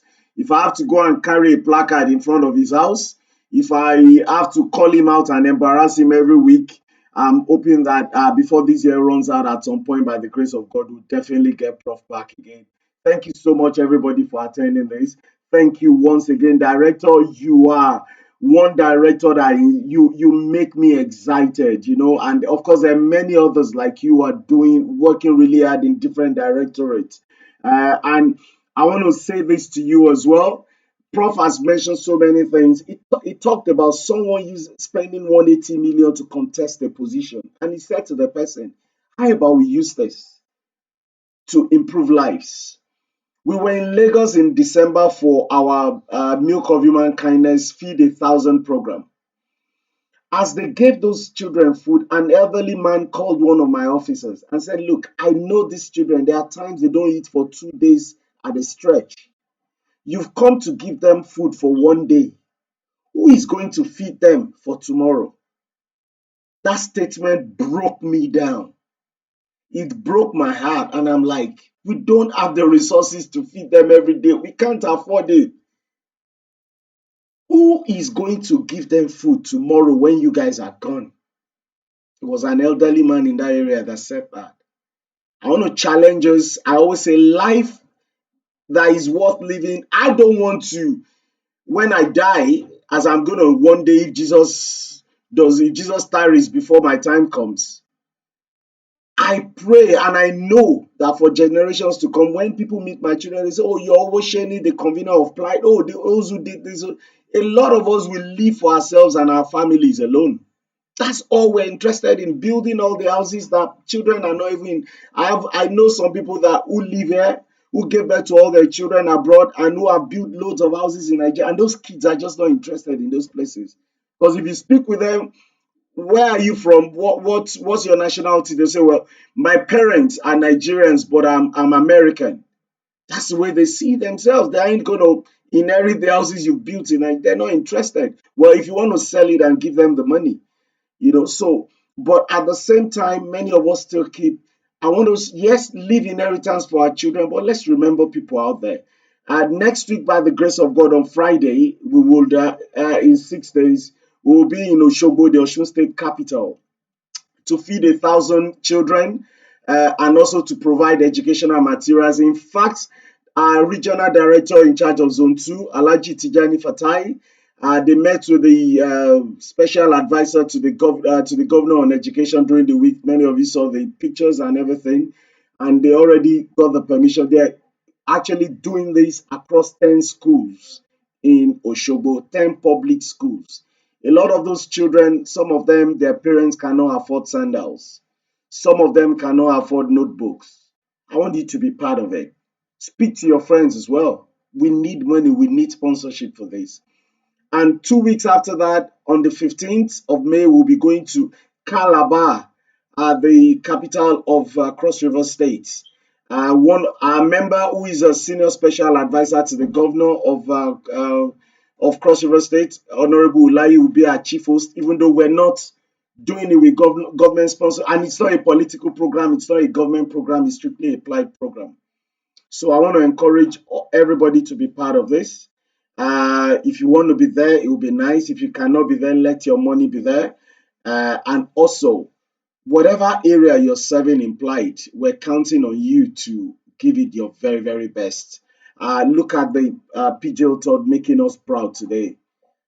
I said to everybody from the beginning, whatever position you have, whatever directorate you have, is your personal NGO. You are the director of that NGO. You are the chief executive officer of that NGO. How big your NGO ends up being is how much of your time you want to give and how much you want to push it. I'm not going to take your glory. You are the guys taking the glory, and that's the way it should be. I want to encourage you to continue to do more. I thank everybody once again. God bless you. Raphael, you're a superstar. Thank you so much for all you do. Well done, well done. Every time I've spoken with the director, she's spoken well of you. Thank you.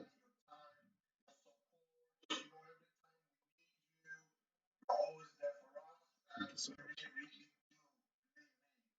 really do appreciate that a lot. And God will continue to bless you for all your time and effort as well. Thank you, sir. And really, I thank every one of us for being part of this program today, for being part of this training. Really, believe me, we promise much more better trainings, all right, in future. Please stay with us, and you will see that we have a lot to offer as well. Let me quickly invite, we have really gone ahead of time, I would say. So let me invite our General Secretary to give us a closing remark for today. Yes, thank you so much, Raphael. I want to start. I actually don't know where to start my vote of thanks from, but I need to start from somewhere. Most importantly, I need to thank Prof. Most sincerely for his time. I want to thank him for the resources and these things he was also able to impart into us this evening. There are things like the convener said, he had to spend several thousands of dollars, we were unable to get them. So we sincerely appreciate you, sir. We thank you so much for coming. And in the same vein, I want to appreciate our directorate, PG Todd, for this wonderful work. They burnt midnight candles in making sure that we were able to learn something different today. Sincerely appreciate that from all the leadership and members of that institute. We can't at any time take you guys for granted. We've done the very marvelous things for PLIDE, and will forever remain indebted to you. And I want to sincerely appreciate all our members, and most importantly, the leaders in PLIDE, who are, despite their tight schedule, are able to take out their time to attend this training.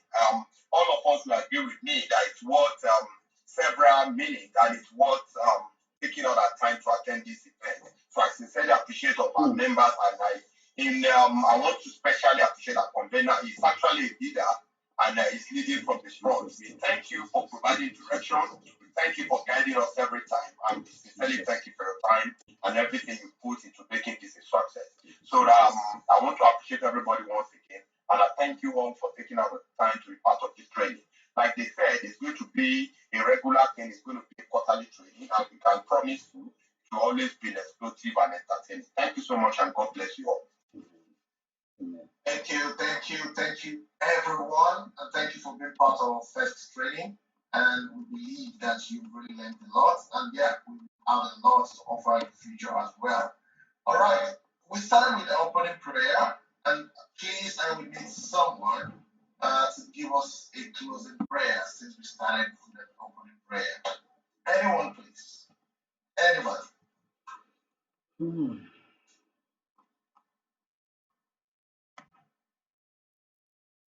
As the Spirit leads. Anyone. For a closing prayer.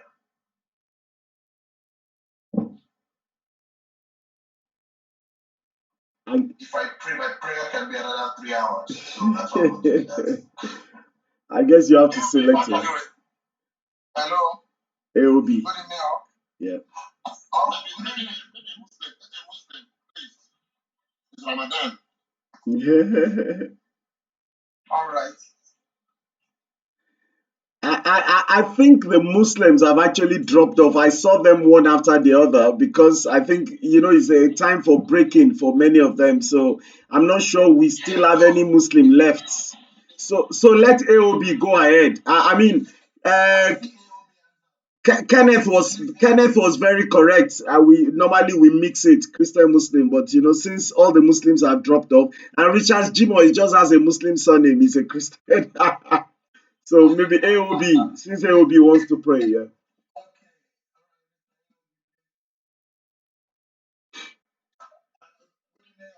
Good evening.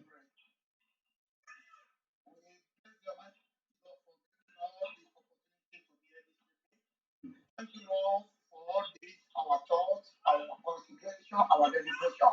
We believe you are moving forward and we believe your guidance, your wisdom is their portion. And pray for the plan, we shall continue to move from wisdom to glory to glory. So Amen. shall it be. And we pray for all the members, we shall continue to grow in wisdom. God be with us and do have a blessed night. Amen. Amen. Thank you, everyone. Thank you, everyone. And you have a wonderful evening. Thank you.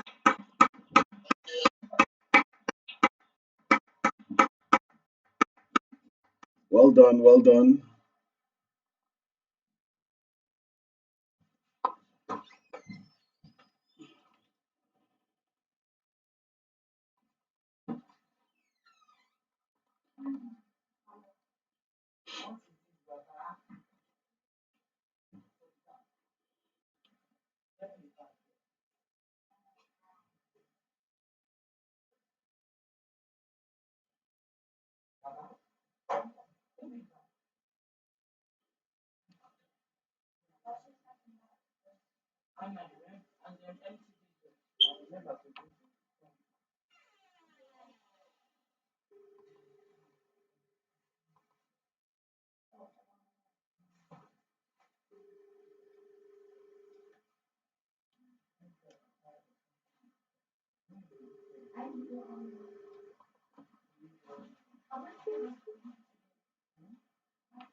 Twenty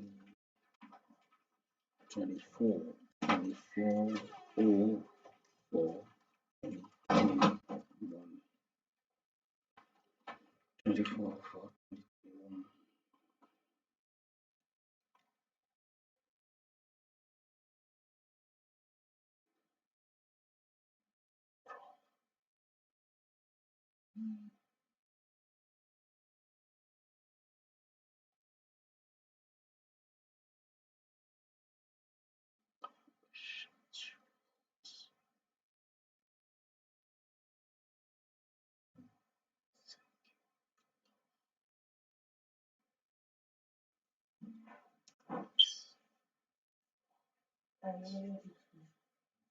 Yes, honey, come and take this too.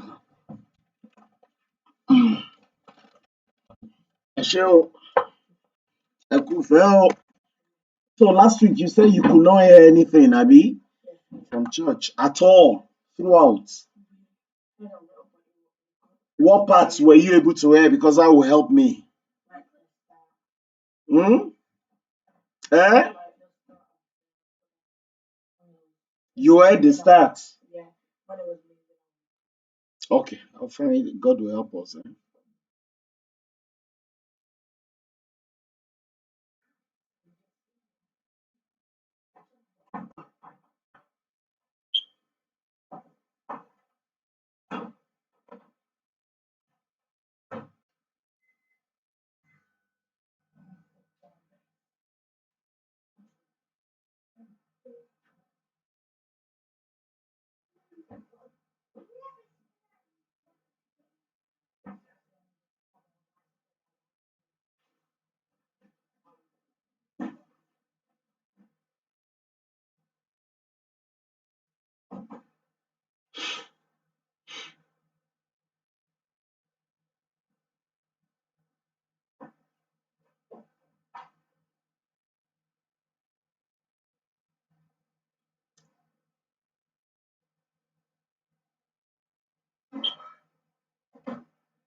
Sister, it just looks like it's a goosey you started down. No more. And my Igbo soup that I didn't even touch, that I only ate it once, that one too cannot be served. Or you forgotten that one too. That was what you said you should serve me, but you chose not to serve me. Okay. It's okay.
Release myself.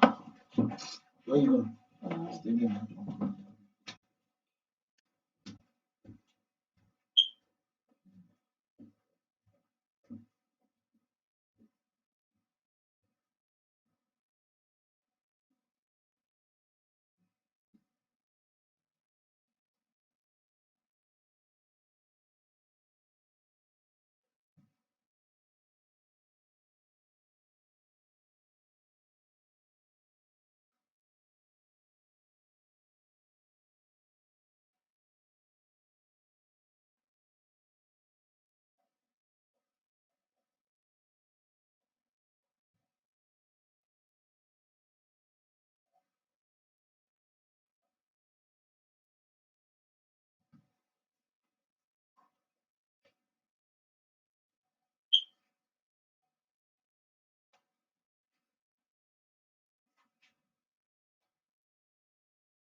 Yeah, you're dope.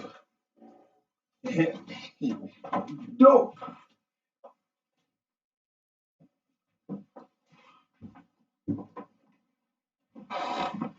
Hey, Mama, she ran this in Bele. Bele. Let me pick this. I hope I didn't enjoy it. This is not very hot now, Busala. Oh, Anna Owosheni. Queen Princess Anna Owosheni. Ibo lẹ tún lọ o. Ẹ máa fa ṣòkòtò sókè bí Chukwudi because it's longer than you, àbí? Ibo lẹ ń lọ. Jesus! Yeah, my friend, go. Tupu.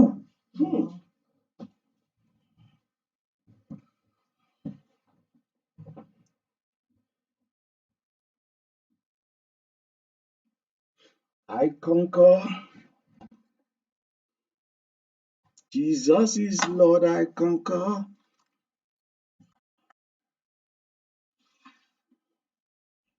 He loves so much we conquer.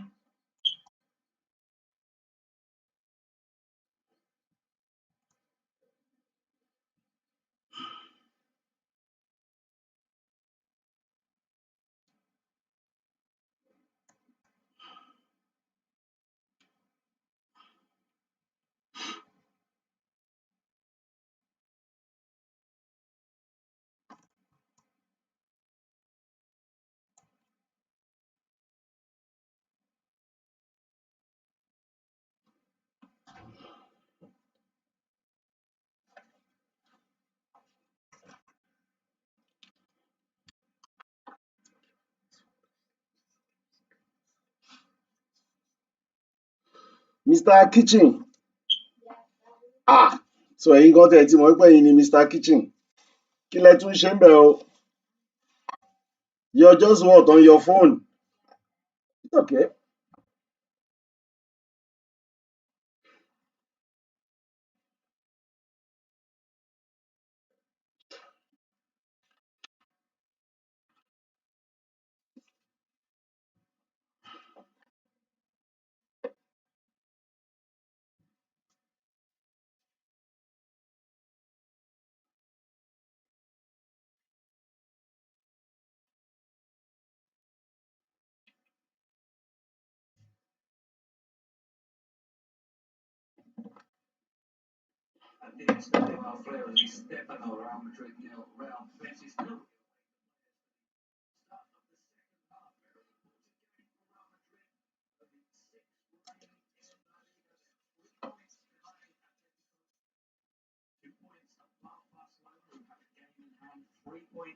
Above Sevilla, every game matters enormously now. So a really big 45 minutes coming up, obviously for Real Madrid, and fans of the other three teams, no doubt, as well, will be very eager to see how the second half unfolds here. Real Betis put up a good fight so far, continuing their good season.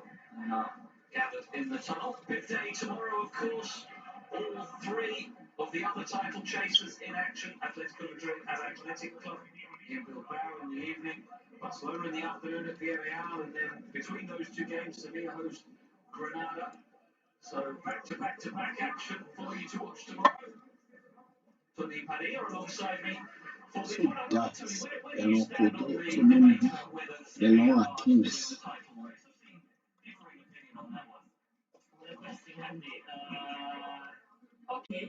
Nǹkan tó fẹ́. Stupid judgments. The title for the second time in the history of the club. They done it just once, and it was on black and white and on the 40s. But well, if today the other city.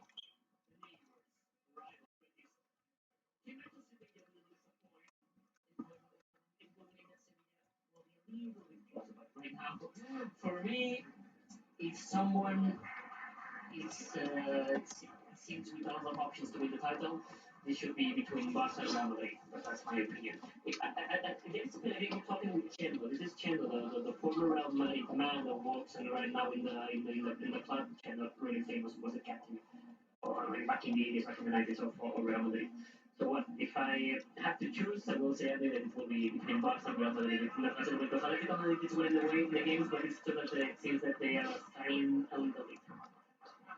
Well, what you could say is that if Real Madrid do not win this game, then Sevilla would have it in their own hands to finish above Real Madrid, at least, because they would be 4 points behind them with a game in hand. So if they win that game in hand tomorrow, they'll be 1 point behind them, and they have to come here, of course, to the Alfredo Di Stefano. So if Real Madrid don't win this game and Sevilla win all their remaining 6, they will definitely finish above Real Madrid.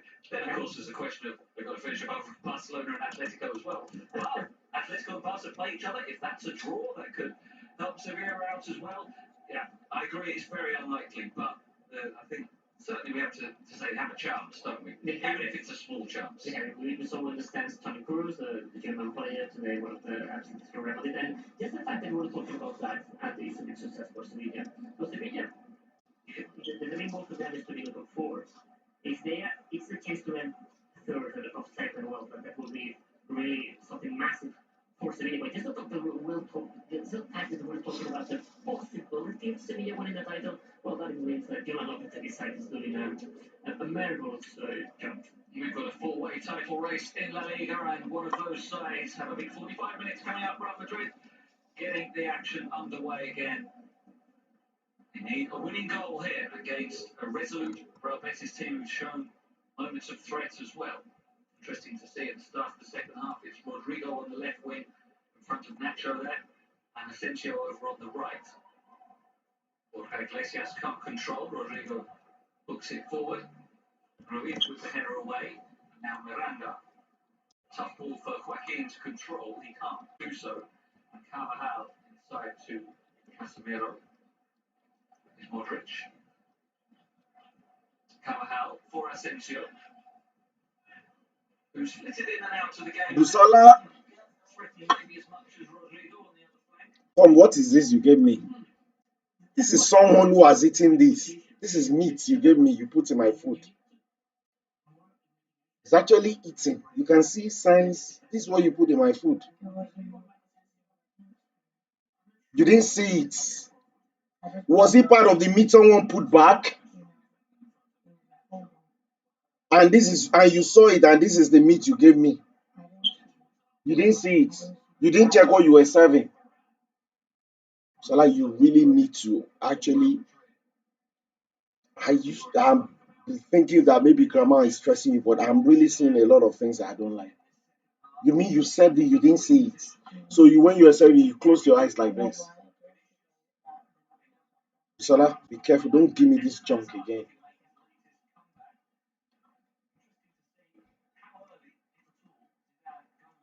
Come. When you say you get grandma dreams, was it this kind of meat you were counting? Big meat.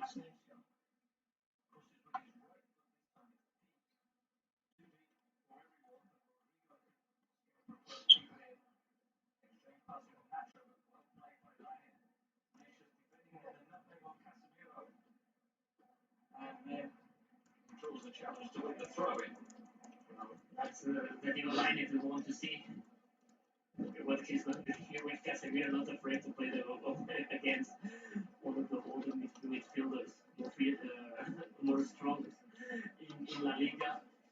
A player, Diego Lainez, who really arrived with a blaze of publicity when he signed from the Mexican club America a couple of years ago. He got the nickname of, he almost loath to say it because it's such a ridiculous nickname to bestow upon anyone, but he was nicknamed the Mexican Messi, and he plays in a similar way. He's small, left-footed, likes to cut in from the right-hand side.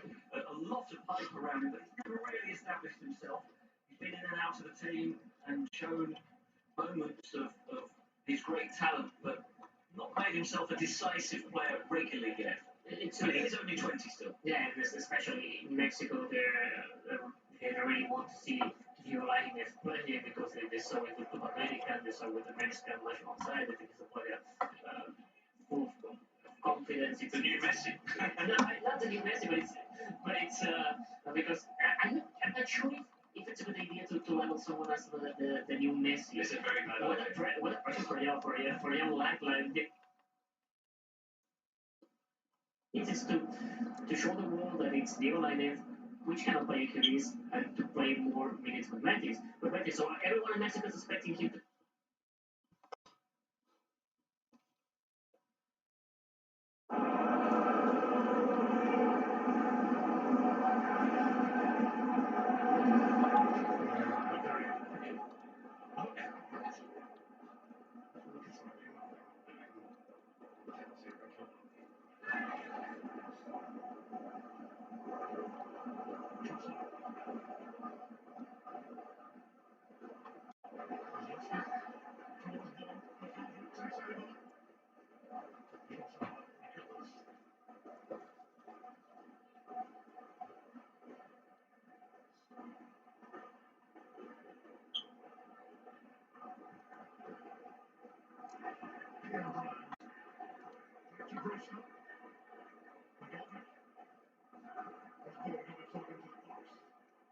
Takes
over